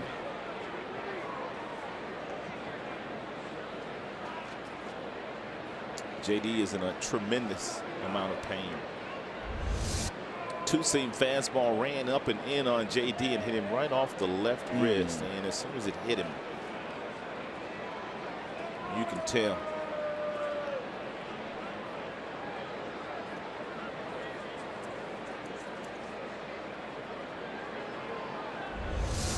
Something about this ballpark in JD last year in this ballpark. I think he was hit in the knee or somewhere in the leg and ran out for the next half inning, but then had to come out of the game, and that injury stayed with him for a while. He's going to try to stay in the game. We'll see how well he's feeling next time he comes to the dish, though, and whether he's able to swing the bat or not. And once he comes in, Kevin Rand will probably tape it and put some pressure on it so he can maintain himself throughout the case the rest of this game. So here is Cabrera. We'll see if the Tigers can take advantage of the hit batter. Miguel with a walk and a double play ball.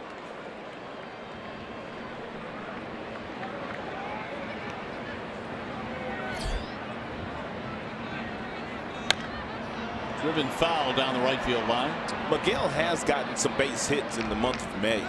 His batting average coming into play tonight was .302 in the month of May, but only 1 extra base hit. Well, the same can be said with the hitter behind him as well, Victor Martinez, who's gotten a ton of base hits. Here's the 0-1. Driven deep in the air to left field. Miggy got all of that one, and there's an extra base hit. It is gone.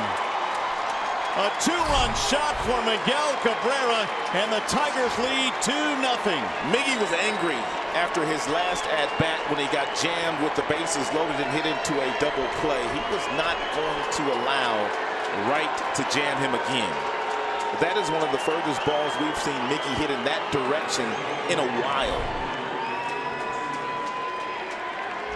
Usually his power is to right field, but that is a 2-seam fastball downstairs where Miggy pulled his hands in, and he absolutely killed that baseball.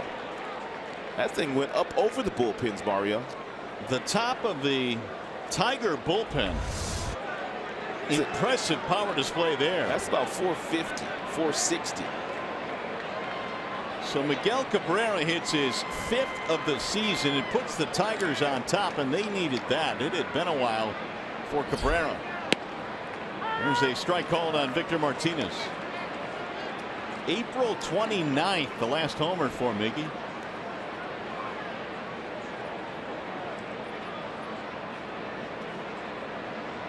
Victor is 0 for 2 in the game. And he rifles one fair down the right field line. Martinez hustling around the bag. He's headed to second. And the throw is not in time. It's a 2-base hit for Victor. They heard us talking about all the singles. They must have. Let's keep on talking about it.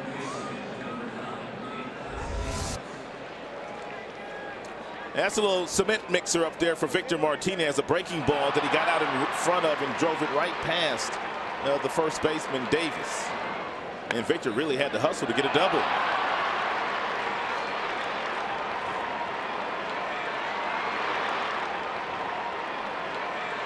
That is the third hit of the ball game for the Tigers. And now here is Castellanos. 2-0 on the home run by Miguel Cabrera.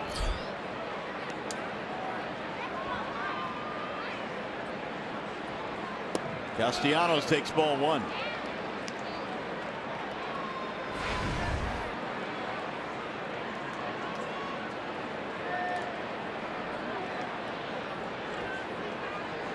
Miggy and Victor combined had just 2 extra base hits this entire month coming into play tonight.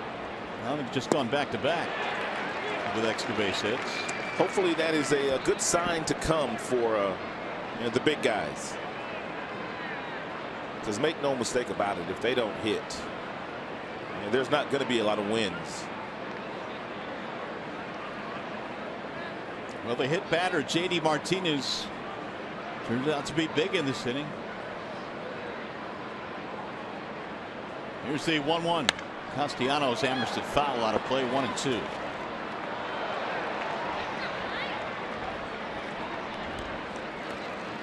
Sanchez now will have a lead to work with. See if the Tigers can get him another one here.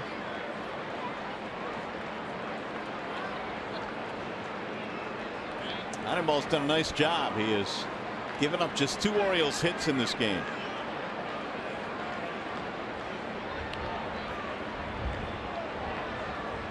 Here's the 1-2. 2 balls, 2 strikes.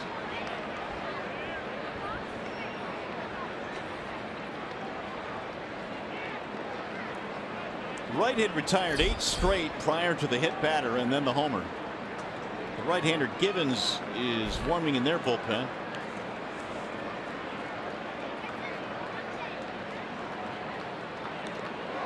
Castellanos trying to get out of the way, and that may have drilled the home plate umpire.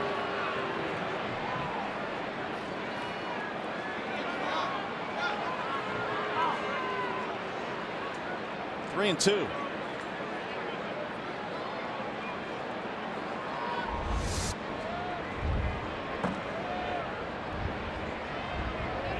That hit Castellanos, or did that hit the bat? Hit the knob of the bat.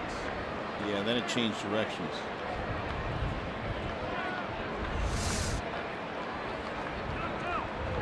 Full count on Nick. Check count. 2-2 on Nick. Scoreboard thought that last one was a ball. It did hit the knob of the bat. The 2-2 is hammered high in the air to left field. Kim going back to the warning track to make the play. Nick almost got that one. 2 gone.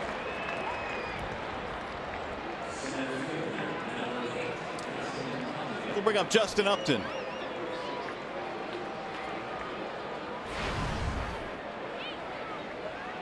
Upton popped up in his last at bat. He struck out in his first at bat.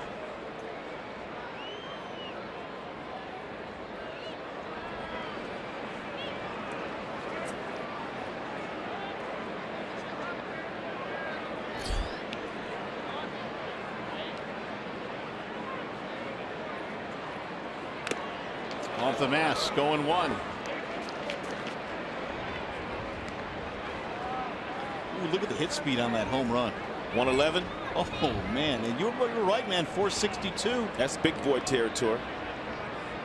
You get to the second tier of the bullpens out there in left, and you have hit it a mile. You can just tell by the way that he swung the bat at that particular pitch. He was frustrated with hitting to the double play to end the inning with the bases loaded back in the 3rd.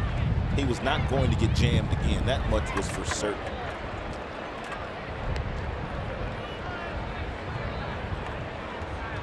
O'Day couldn't catch that one. No. No, he couldn't. 0-2 on Justin Upton.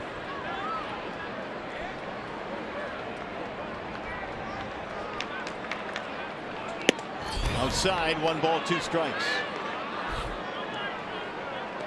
Upton looking for something, anything to get him going. RBI base hit right here might help. 1 for 10 in the series, 1 for 11 actually in the series for Upton. Here's the 1-2. It's so hard to go through what Justin's going through right now because you know he's hearing it from his father. You know his mom's chimed in, the wife, the brother, the hitting coaches, his friends. I mean, you really have to decipher which information you're taking in now when you're going through what he's going through. And at the bottom line, it's still see ball, hit ball, and Justin's done very well at that throughout his major league career. Got him, strike 3, and Justin Upton's luck is just... Well, he just caught it between. He is. He has words with John Tumpane. However, the Tigers have gone ahead. Cabrera, kaboom out there in left center. It's 2-0 Detroit.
Camden Yards, the Tigers on the strength of a long, and I mean long, 2-run homer by Miguel Cabrera have a 2-0 lead.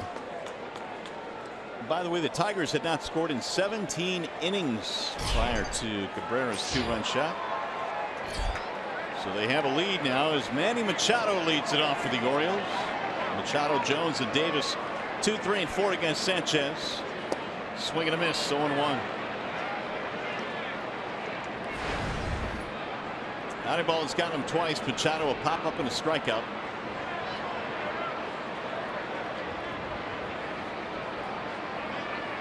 The 0-1 pitch. Swing and a miss. 0-2. Sanchez has only thrown 65 pitches, and we're in the 6th inning. He's had the best command by far that he's had all year. By far. Ooh, just missed. 1 ball, 2 strikes on Machado. Dealing with the heart of the Orioles lineup in this inning. Machado takes strike 3. Another strikeout for Sanchez. Time for a game break now in Justin White.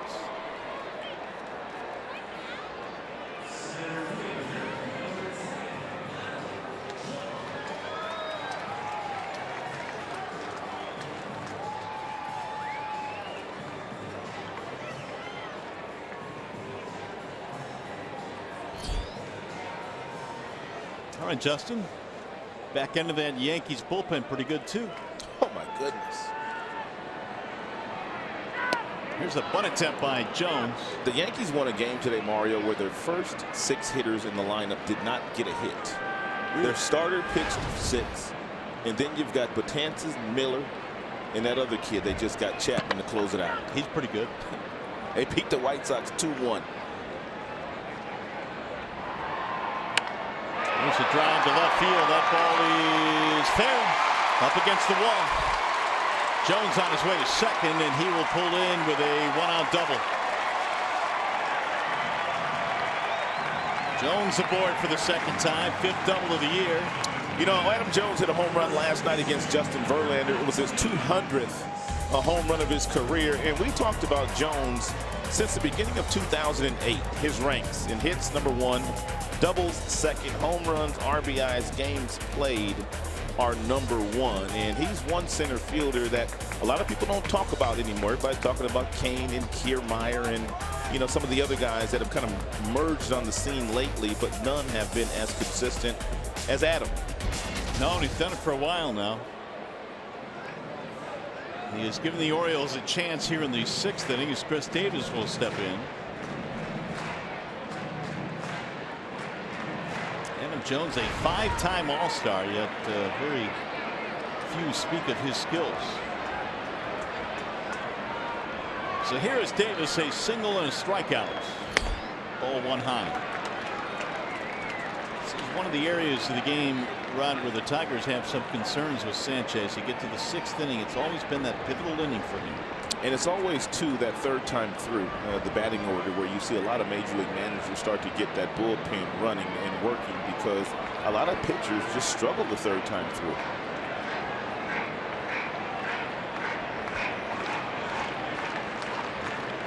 Wind is still really kicking up around the ballpark.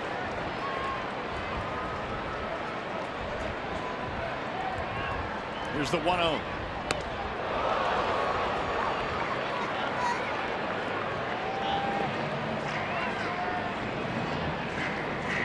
Davis is 4 for 8 in the series, couple of RBIs.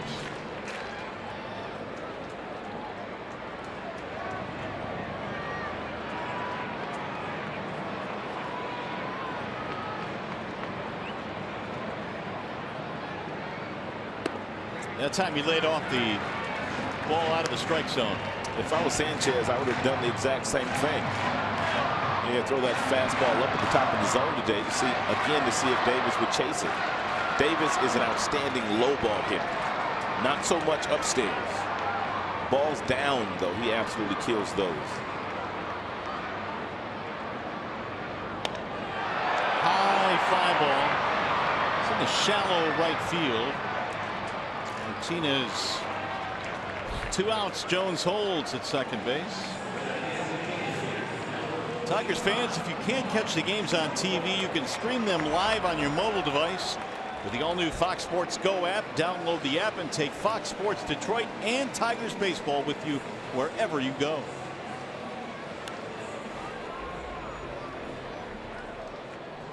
Two outs for Trumbo.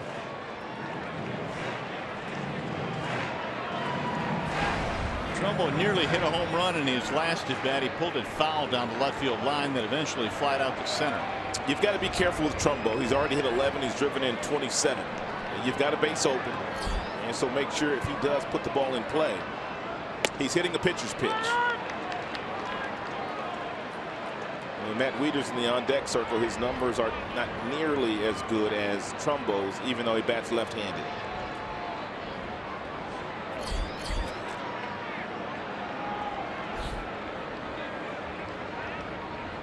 Here's the 0-1.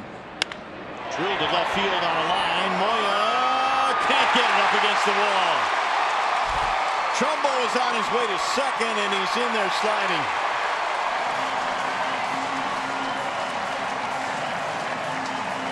And the Orioles are on the board on the Trumbo RBI double. It's about the 3rd ball in this series hit straight at Moya on a line. Moya is a right fielder by trade, but he has played some left field. He played left field in the big leagues last year a couple of times. He played big left field a couple of times in the minor leagues. At that time, he just kind of waited a little bit too long before he picked up whether that ball had any carry or not. And then once he started to get to it, even though he's 6 feet 6 inches out there, he couldn't make the play. Now Matt Wieters a chance to tie it up. Strike one. 4th hit of the game for the Orioles. Wieters into a double play in his last at bat. He's 0 for 2.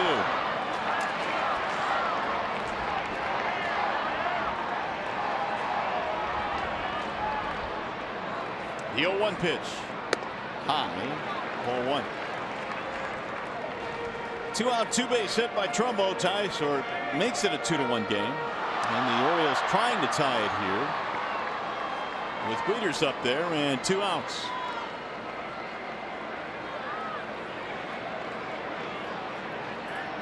Sanchez has struck out 4 in this game, all looking. Driven foul, and now he's gone ahead of Matt Wieters.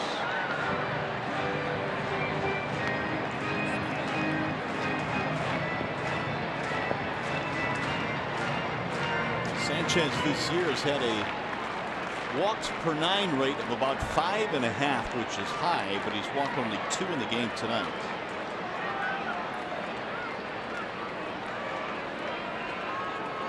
He wants McCann to make a visit. There you go. 5.40 is his walks per 9. Only Yordano Ventura this season has been higher. He's almost at 7. Whoa, scuffling. I didn't realize he was that bad with the walks.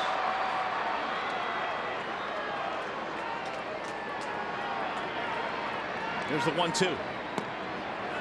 Just missed. 2 balls, 2 strikes.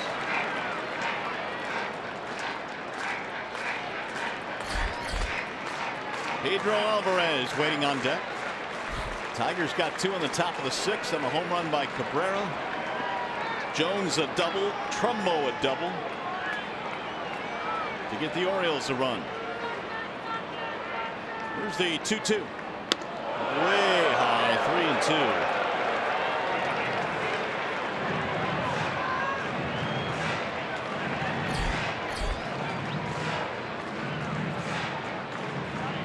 .80 now for Sanchez.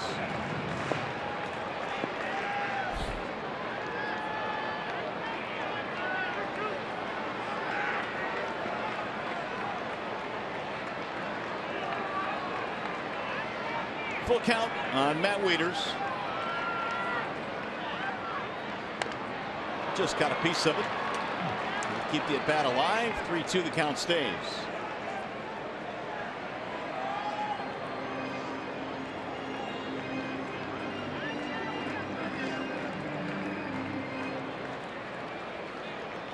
Wieters, a 3-time All-Star, has won a couple of Gold Gloves.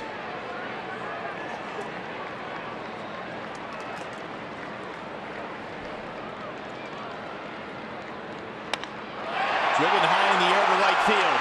J.D. Martinez going back to the track, to the wall, and it's going to go.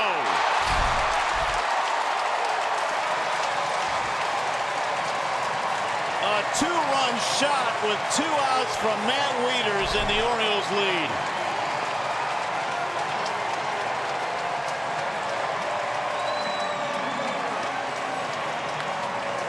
And the 6th inning gets Sanchez again.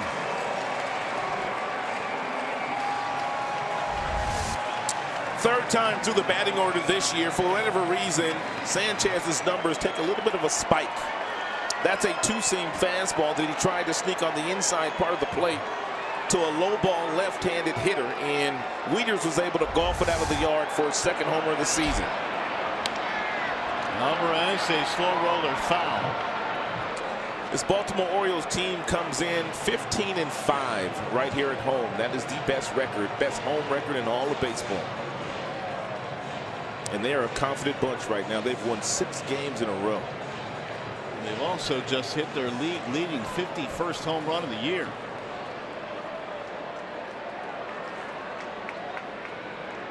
Shift is on against Alvarez.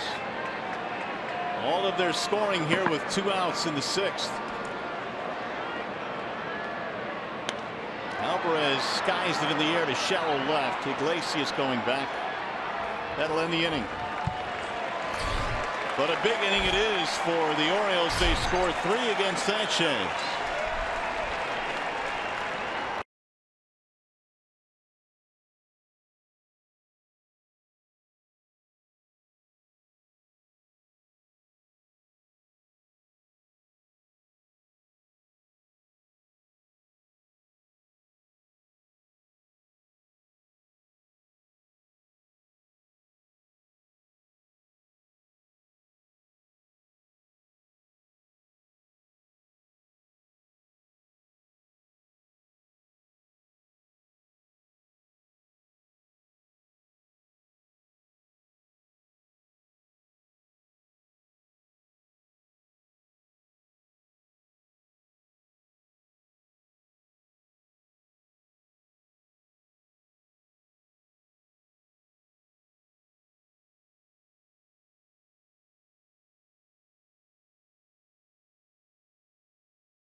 The Orioles answer with a 3 spot in the bottom of the 6th. Here are the comparisons tonight for Sanchez and Wright. Steven Moya leads it off and looks at a ball outside from Wright. Well, neither starter gave up anything until Cabrera hit a 2-run homer in the 6th, and the Orioles answer with 3. The 1-0 to Moya. Steven tonight a fly ball and a ground out.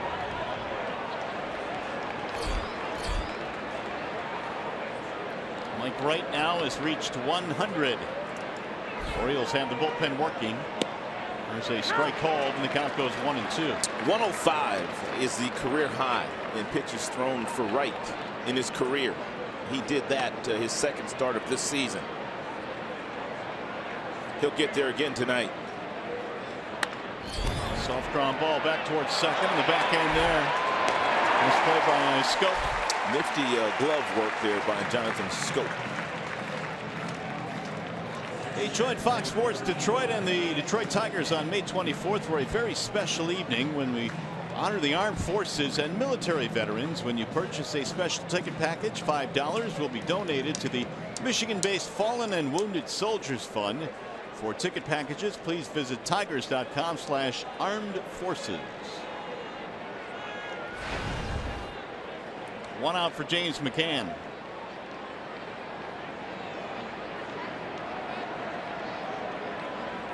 Single ground out for McCann. Ball 1 high. Yeah, Wright still throwing hard. Mid-90s fastball. 103 pitches into this contest. That bullpen for Baltimore has been simply locked down. One of the best bullpens in all of baseball. Although they've used O'Day and their closer Britton each of the first 2 games in the series. I would think, though, that both guys would be available again here tonight. I don't know if they pitched the day before they got here, but 2 days with as easy as they've been able to pitch the 8th and the 9th the last couple of days. Both guys probably good here this evening. Right, Brock was warming up, or is warming up. Meanwhile, the count has gone 3-0 on McCann.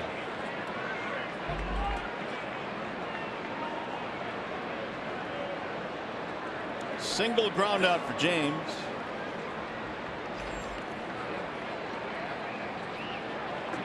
Here's O'Day. He is stretching. The possibility that he could come in this game. Here's the 3-0.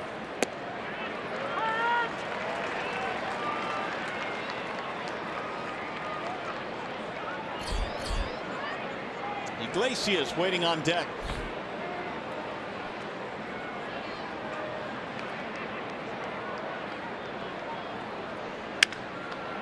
Popped up middle of the infield. Machado, 2 gone.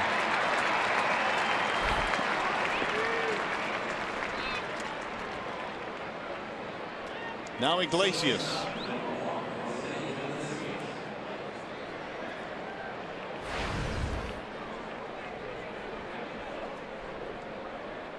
Lined out to right field in his last at bat. Also has a strikeout in this game.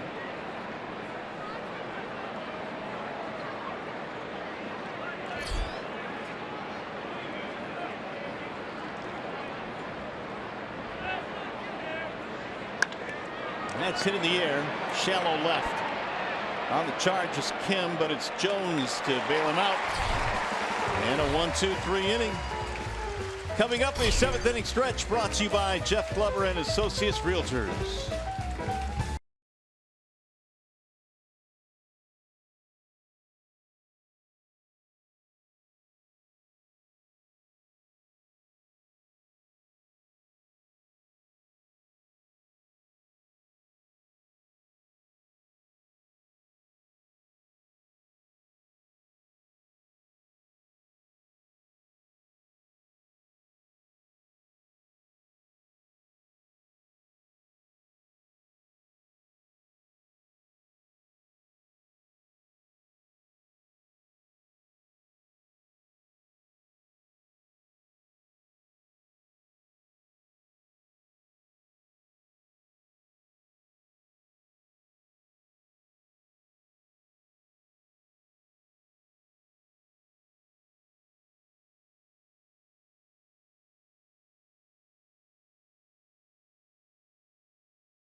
Game serving. The Tigers got on the board in the 6th inning. Was a 2-run shot off the bat of Miguel Cabrera, which traveled 462 feet. And then here's Jones with a double, Trumbo with a double, and a big fly by Wieters. And now the Baltimore Orioles have the lead 3-2 as Anibal Sanchez still out there for the bottom half of the 7th. 3-2 is our score as we go to the bottom of the 7th inning. 5 hits for the O's and 3 for the Tigers. By the way, Rod, we've been doing some digging. No way. Look at these Rod Allen high school photos. Where'd those come from? That's the Vikings there, man. A little brim tilt a little bit there, right? So check this out. A little football action. Somebody must put in the call to my house or something. You know what happened? What's that? Young lady by the name of Rachel Allen. She dug him up? She dug him up. Your sweet daughter just threw you under the bus, right? Yeah, she did. Yeah, but actually, those are good-looking pictures. The Sammo High Vikings. Way to go, Rachel. Thank you very much for that. Well, Sanchez going back to the hill now as we go to the bottom of the 7th. Well, they had to put mine up because they put yours up a little earlier. Yeah, but I know we have some people that weren't tuned in at that time. Maybe we could go back to those. We're not going to revisit that. So they understand why. Here's move on here as Jonathan Scope stands in. Reaching on an air and a walk in this ball game. 3-2 the Orioles coming back from a 2-0 deficit in this one. Sanchez, as he starts things here in the 7th, has thrown 84.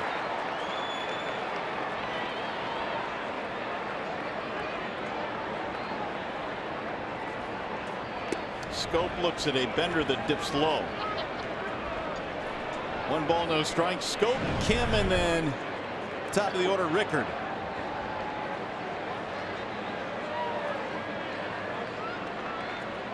1-0 pitch. Hammered to left field. Moya going back. He turns and it's gone. These boys can mash, man. They can hit. Second home run of the night for the Orioles, and for Scope his 6th. You could have hung some laundry on that clothesline off the bat of Jonathan Scope.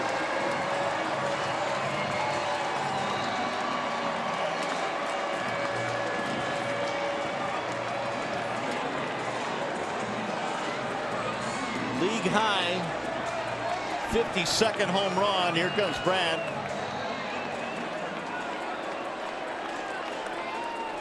Sanchez's pitch count was in great shape. Scoreless through 5. Third time through the batting order against the Baltimore Orioles. They figured him out. That's going to be it for Sanchez. Verhagen will be coming on. And so as Drew comes in, it's a wall side windows pitching change. We'll return 4-2.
It's 4-2 now after the home run by Jonathan Scope, and Drew Verhagen is in.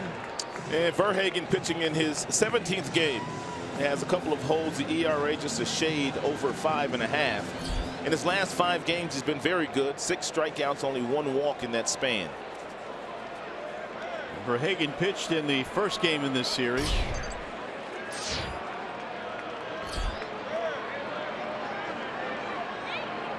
We'll go to work now against Kim, the left-handed batter, and he looks at a strike.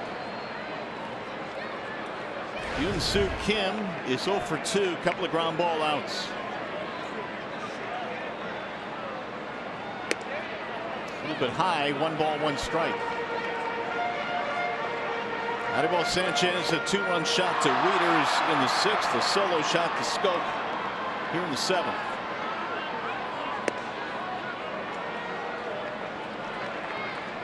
Also mixed in there a Mark Trumbo RBI double.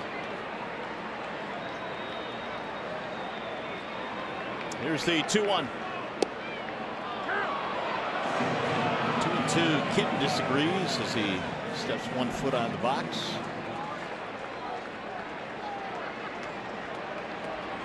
Here's the 2-2. 3-2. Kim has not shown any power here stateside yet, but he hit 28 homers last year, knocked in 121 in Korea. 3-2 is a fly ball into left center field, not deep. Upton coming over. First out of the inning. They follow Tigers baseball live with the MLB.com at bat app. Stay up to the moment at any moment of game day. Live game video highlights, StatCast news, and more. Download MLB.com at bat, the #1 app for live baseball on your phone or tablet. Kyle Ryan warming up.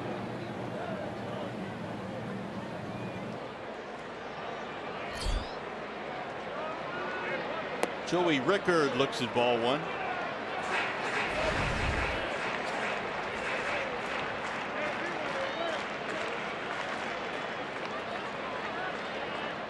Rickard hammers one down the left field line, but foul. We'll rattle around. Tigers tonight have been out hit 6-3. Their only runs coming on the long 2-run homer by Miguel Cabrera.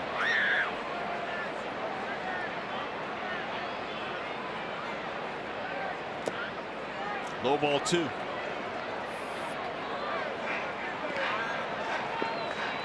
Rickard now just 1 for 10 in the series. They, for the most part, have kept their leadoff man off the bases.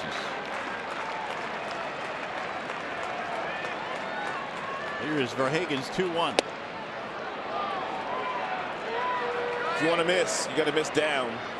Not a bad pitch to miss there if you're Verhagen at 94.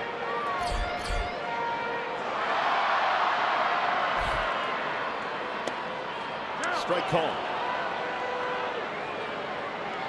Full count, 3-2. Machado waiting on deck.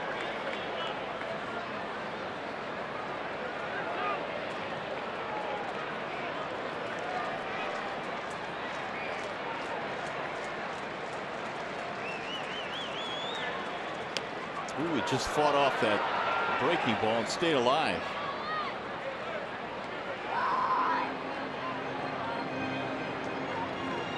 Tigers in the 8th inning will have the top of the order, so the Orioles pen is going to have to go through the meat of the Tigers lineup one more time. But right now it's a 2-run game, and the home run by Jonathan Schoop. Bouncer back to the mound, bobbled, but Verhagen stays with it, and there are 2 gone. We told you that this Baltimore Orioles team hits tons of home runs. As a matter of fact, since the beginning of the 2011 season, really no one has hit as many. And whether it be Davis, whether it be Machado, whether it be Jones, now Trumbo, who's gotten in the mix, they lead the majors 1,095 taters. I believe they just go for people in this particular ballpark to hit the balls into the seats. Well, why not? Ball flies here. 2 more tonight.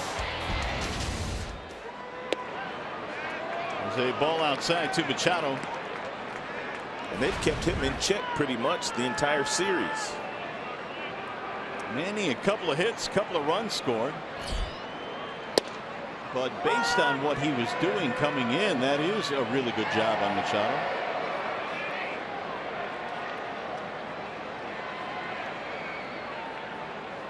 Here's the 1-1. Right back to the second baseman. Kinsler has it there. And Machado is out. Side retired. They get another run on the Jonathan Schoop home run. 7 complete. Tigers baseball tonight presented by Bell Tire.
Now a solo shot as we go to the 8th inning. And a couple of changes. Ryan Flaherty comes on to play third base as they tighten up in the hot corner. And all set windows pitching change. Brant Brock has come on. Well, Brock has outstanding numbers, 3 holds this year, but the ERA sits at 1. 19 strikeouts, 5 base on balls, pitching in his 16th game. The Orioles are 13-2 in games where Brock pitches. Well, his job now is to face the top of the Tigers lineup. Kinsler, Martinez, Cabrera. So far this year, and Brock has been very fortunate in retiring the first batters that he has seen coming into a game. He has retired the leadoff hitter 13 of 15 times. Throws a dart for strike 1 at 95 miles an hour. Brock last year struck out 89 in 79 innings. Yeah, so on a day where it appeared that Darren O'Day not available, he's been a nice option. That ball sliced to right field, and it's going to get down and go to the wall. In the corner, it's extra bases. Tigers still got some fight left in him. Kinsler with a double to get things started here in the 8th.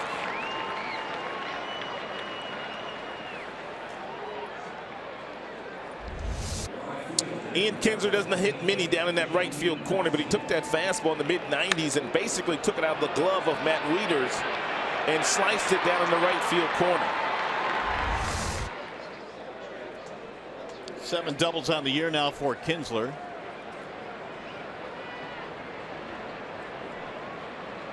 JD Martinez, strikeout, walk, hit by pitch, and a run scored.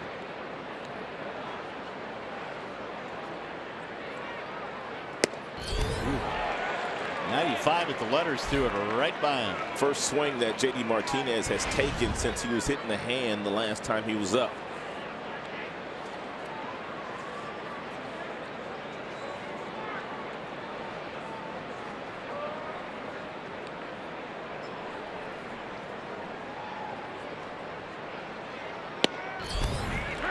Here it is, hit it. That one at 96, split the plate.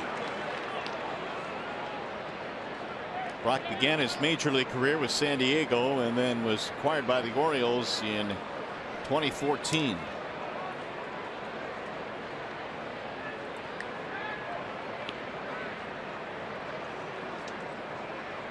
Here's the 0-2. Swing and a miss. He dusted him at 96. 3 straight fastballs, 1 at 95, 2 at 96. Here is the Magic Moonshot presented by Magic Window. Last time Miggy was up in the 6th. He got the second pitch down at the bottom of the zone from Mike. Right, and he hit it 462 feet from home plate to give the Tigers the lead momentarily. Well, here's Cabrera getting a big spot. Tying run at the plate, 4-2 ball game. We're in the 8th. We'll see if he throws Miggy those same fastballs he threw JD. He sure does. Brock knows where his bread is buttered. It's with that mid-90s heater. This is how the game has changed so much over the years, Rod. You can get guys coming out throwing mid to upper 90s. They just let it all hang out for 1 inning. He's thrown 6 pitches, and every last one of them have been in the mid-90s. And he's their 7th inning guy. Right. The 0-1. Little pop-up. First base side for Davis. 2 gone.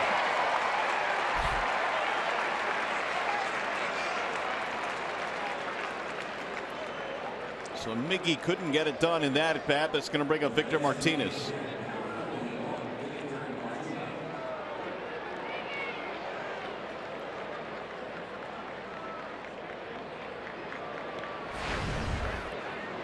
Victor had a double. He was in the 6th inning after the home run by Cabrera, but the Tigers couldn't score him.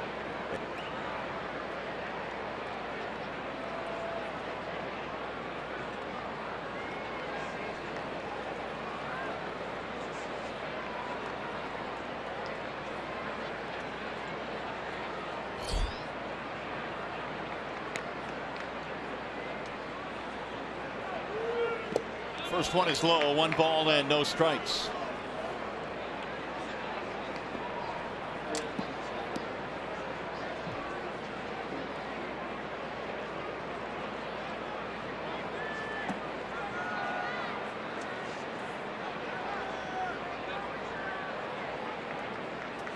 Brock replacing Wright, who started the game and went 7.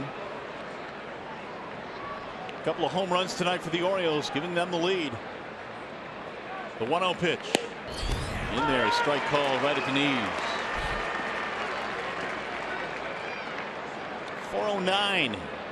And batting with runners in scoring position this year for Victor. They need him right now.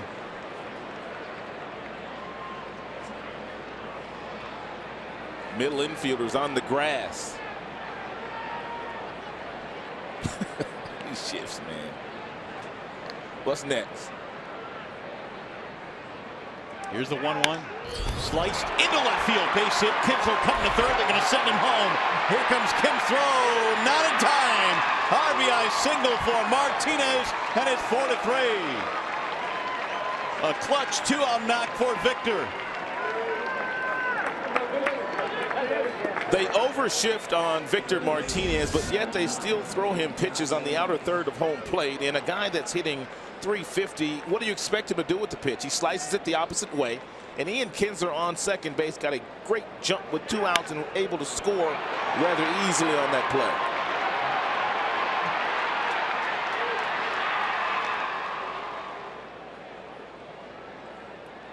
Victor like, let's go.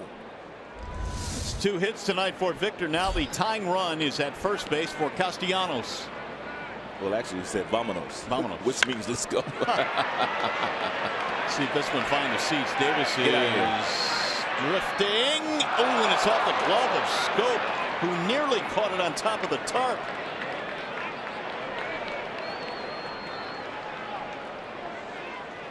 And Nick is still alive.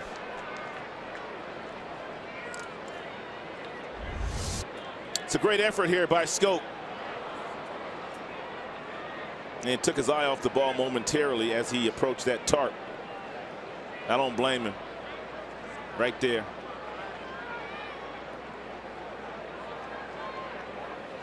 Them alligator arms. Like you get when we go to dinner. Stop it. What are you talking about? Huh? I never run away from a check. Once or twice maybe, but not recently. He reached out there and pulled it back. My arms just can't get deep enough into my pockets. I'll be back. I'm going to the bathroom. You get this one. 0-2. This Orioles bullpen, a 2.2 ERA, the best in baseball. Tigers got him for a run here. The 0-2. Bouncing ball to third base. Flaherty gobbles it up. And got him at first. Man, Castellanos got down there in a hurry. Tigers get one back. We go to the bottom of the 8th.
4-3 is our score as we go to the bottom of the 8th. Ian Kinsler for the Tigers led off with a double and has scored on the 2-out hit by guess who? Victor Martinez.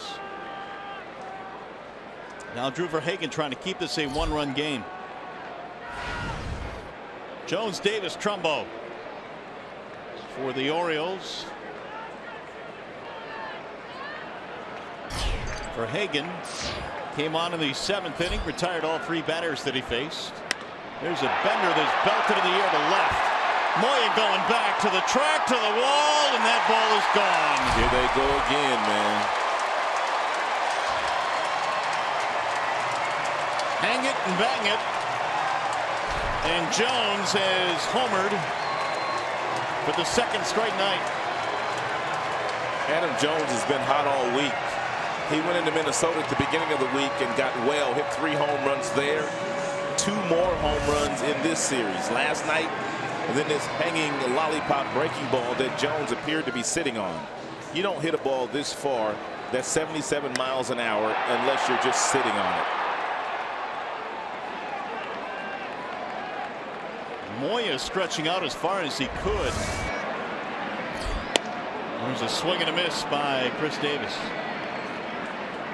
3 home runs tonight for the Orioles. There's no way you go up there sitting on a first pitch breaking ball, but Jones did and got it. Now, why would he think he would get a first pitch breaking ball? Well, maybe the data and probably the way that they pitched him all series. They probably have thrown him quite a few breaking balls. And he probably told himself, I'm going to sit breaking ball first pitch. If I get it, I'm going to hit it hard. If I don't, I'm going to take it. 1 ball, 2 strikes on Chris Davis. For the most part, as far as the home runs are concerned, the Tigers have been able to keep the Baltimore Orioles bats quiet. I mean, they only hit the 1 home run last night, but they've got 3 more today. A league high 53 for Baltimore now. Back up to a 2-run spread. 2-2 is low. 3 balls and 2 strikes on Davis. Trumbo on deck.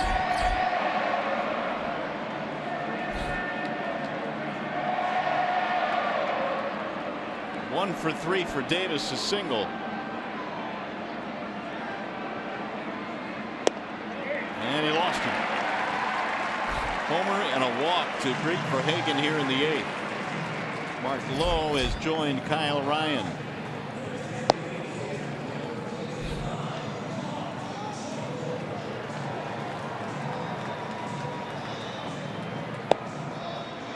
There's Trumbo, an RBI double in the 6th inning. That came with 2 outs and it got the Orioles on the board. That was promptly followed by the Wieters home run to give them the lead. Brett Ausmus in touch with the bullpen now. Trumbo takes strike 1.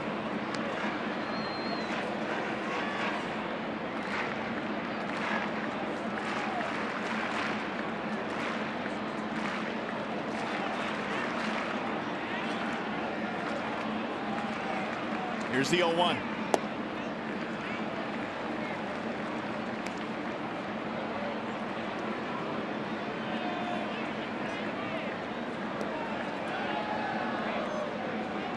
Trumbo now has driven in 28 runs this year. Here's the 1-1 pitch. Ripped back up the middle into center, base hit. Davis goes to second and stops there. 2 on, nobody out. Let's take a look at the big boys' big play in the game. It happened back in the bottom half of the 6th inning. McHale hit a 2-run home run in the top of the 6th, and then Wieters, he hit a 2-run home run in the bottom of the 6th inning to put his team in the lead. Here comes the Tigers manager. Brad Ausmus has signaled to the bullpen. Matt Wieters due up. Verhagen gives up the baseball. Another pitching change. We'll be back.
pitch. Anibal Sanchez got off to a really nice start here today. A lot of first pitch strikes. He had a really nice pace going. He kept the Baltimore Orioles hitters off balance, but in the sixth, it's a double by Jones. Then another double by Trumbo. And then a big fly by Matt Wieters. And then he starts the seventh inning going up against Jonathan Scope. And yep, well, he found the seats too.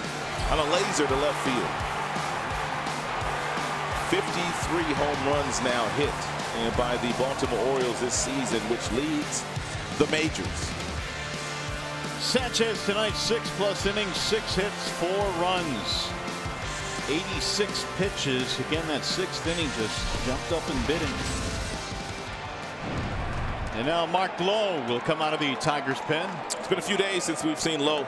He's been working on some mechanical adjustments, trying to get that earned run average down. It's at 7.50, which is way higher than it was last year for Mark when he had a couple of different stops, one in Seattle, the other in Toronto. Here's Matt Wieters.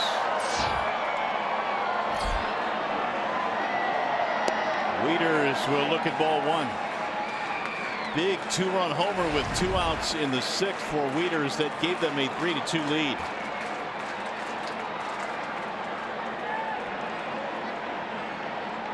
Matt Wieters has already hit into 1 double play.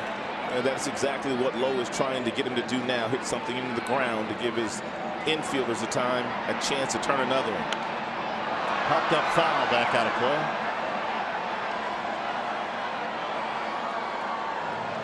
5 runs, 8 hits for the Orioles. 3 runs on 5 hits, 1 error for the Tigers. And there is the newcomer. Warwick Saupold has been called up. He is warming up. He came up yesterday. Here's the 1-1 pitch. Swing and a miss.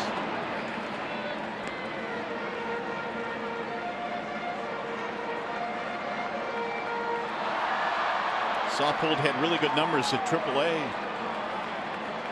He throws a lot of strikes. He's not overpowering, and by any stretch of the imagination, he pitches to a lot of contact, and he gets easy contact. He works off the barrel. Here's the 1-2. Pop-up foul again, back into seats. And Jim Leland, who's been working in the Tigers organization the last couple of years, has been down to the minor leagues on several occasions, and he really likes this young man here. He likes the fact that he comes into the game and he throws strikes.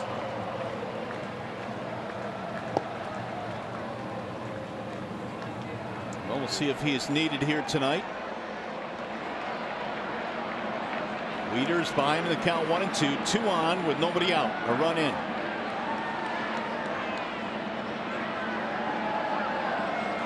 Swing and a miss. Well, Wieters is gone, 1 away.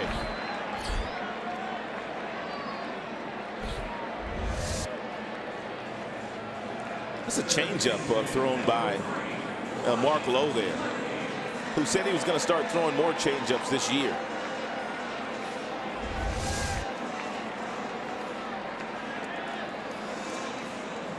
First at bat in the night for Ryan Flaherty, who came on as a defensive replacement. This would have been Alvarez's spot.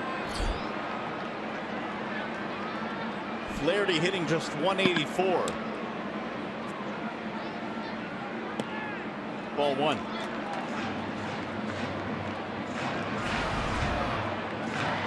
No homers, no RBIs. 5-3. The Orioles back up by 2 here in the 8th.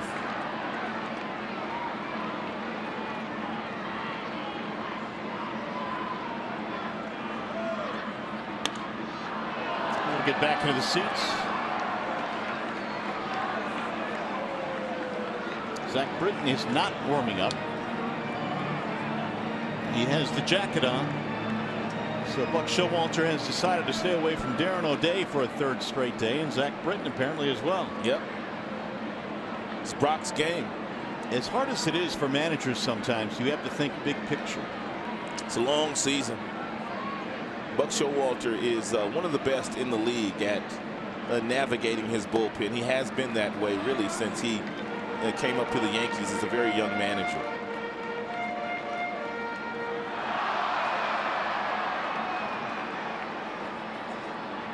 course, it's a lot easier to make that decision when the guy you've got coming in is throwing 95, 96. You know how Buck got his nickname? I think I used to know this, but I forgot. When he was a minor league player, you know, Buck was one of them guys that just would basically live in the clubhouse. Here's the 2-1. Bouncing ball right back up the middle. Kinsler has it. Tries to flip it to second. Couldn't do it. And everybody is safe. And they are loaded up.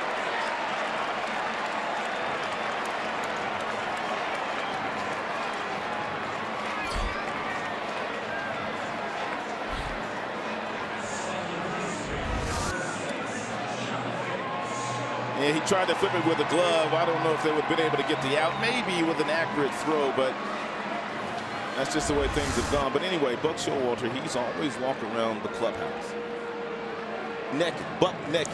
I'm serious. I'm dead serious. And he got the nickname Buck. Did not. I'm serious. Towel on or with a towel, you know, I mean, not naked, but with a towel on or something like that. But he just lives in the clubhouse. I work with Buck. He would never leave the clubhouse all day long. I was afraid you were going to go down that path, and boy, you did. Bases loaded now for Scope, and he takes ball one. Now Scope hit the home run in the 7th.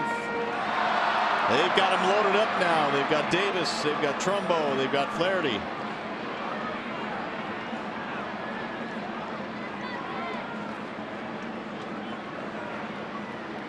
The 1-0 pitch. Drill deep to left field, way back. That's going to be a grand slam home run. Man, this just ain't right. Unbelievable. Who in the world is writing this script?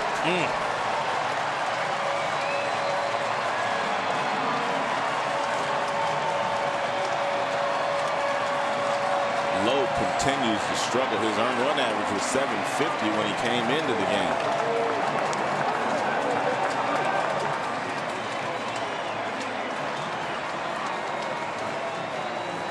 Second home run in as many innings. This one a slam for Scope.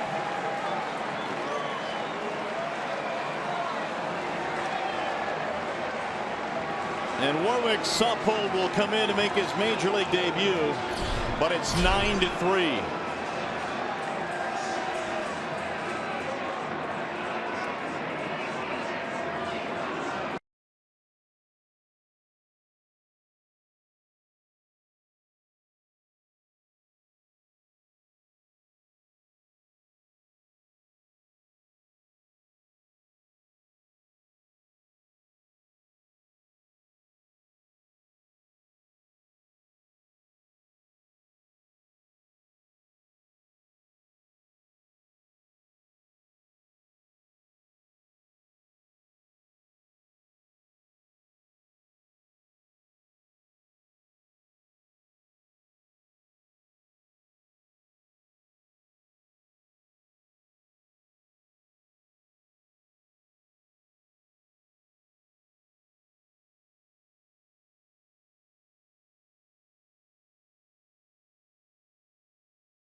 The 8th here in Baltimore, and Warwick Supple is about to make his major league debut for the Tigers. Now, maybe you heard a story in Tigers Live earlier. He's Australian born, getting his big league debut here tonight, and his mom flew all the way from Perth, Australia yesterday, made the 27+ hour flight to be here this evening to see her son make his major league debut. There is Deanne right there, 27-hour flight. Warwick told me earlier she's got a vacation to Bali planned next week with some of her girlfriends, so she made a quick flight across the ocean to watch her son get his major league opportunity here. She'll fly back, take that vacation while her husband and his older brother look after their cement business back in Perth, Australia. So a lot of travel for her to see this once-in-a-lifetime moment, guys.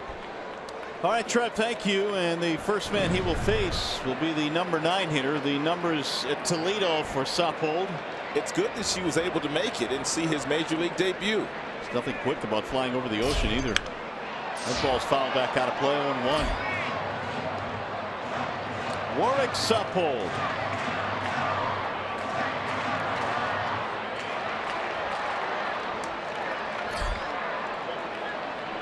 Sappold was also a Gold Glove winner in the minor leagues as well for his position. There's a one-hopper hit to second right at Kinsler. Kim is out. Mom likes it. And one more to go here in the 8th inning.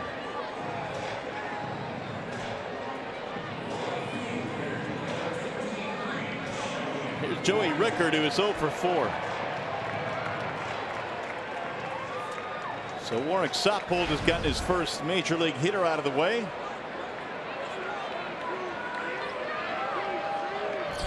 .237 ERA at Toledo. 1 ball and no strikes on Rickard.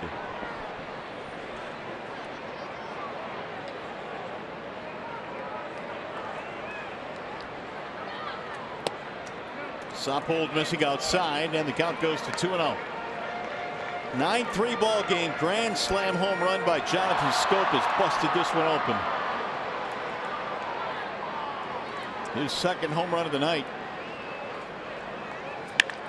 Chopper to third, under the glove of Castellanos in the left. These boys just don't stop, do they? They do not. They're going to send 9 men to the plate here in the 8th.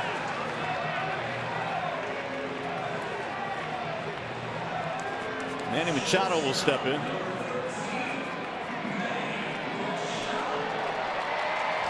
Machado is 0 for 4.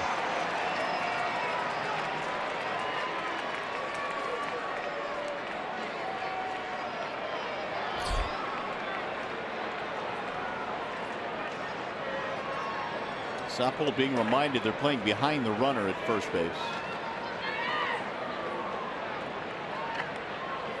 And a 6-run game here in the 9th. Little chopper back to the mound. Sappold will handle it, and that is that. So the major league debut for Warwick Sappold is a positive one. Unfortunately for the Tigers, they give up a big number here in the 8th inning. 5 runs in. It's now 9-3 as we go to the 9th.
All right, Justin, thanks. It is a 9-3 ball game now, thanks to a 5-run eighth for the Orioles. Warwick Supple made his major league debut, but the Tigers down by 6. Justin Upton leads it off here in the 9th. Yeah, Minnesota, they had dropped 8 games in a row before winning that game today, so they had been really scuffling. Tigers scuffling too. Upton skies one to shallow right where Rickard is coming in, and 1 out. Brock came on in the 8th, gave up a run, now trying to close this one out here in the 9th. Giving O'Day and Britton a night off. Here's Steven Moya.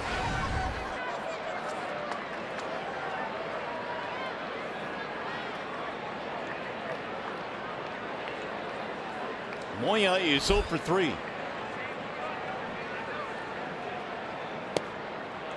Strike called on the outer edge.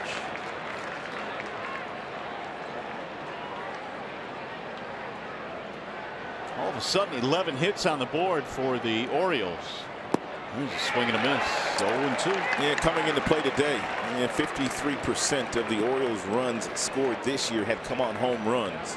That number went up a little bit today with the 4 they've hit. A grand slam and a solo shot by Jonathan Schoop. The 0-2.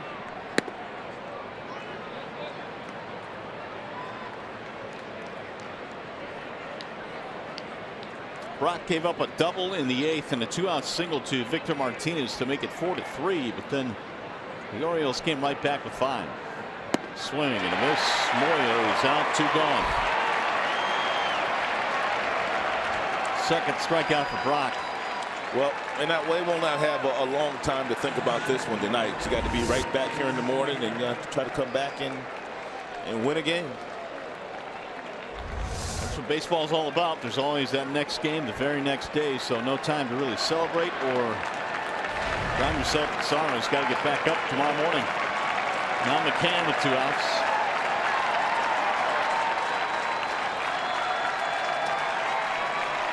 McCann is 1 for 3. Singled in his first at bat. Strike 1. 32,172 in attendance tonight. They're on their feet. Baltimore looking for its second 7-game winning streak of the year. They started the season 7-0. Well, they're 1 strike away from getting it.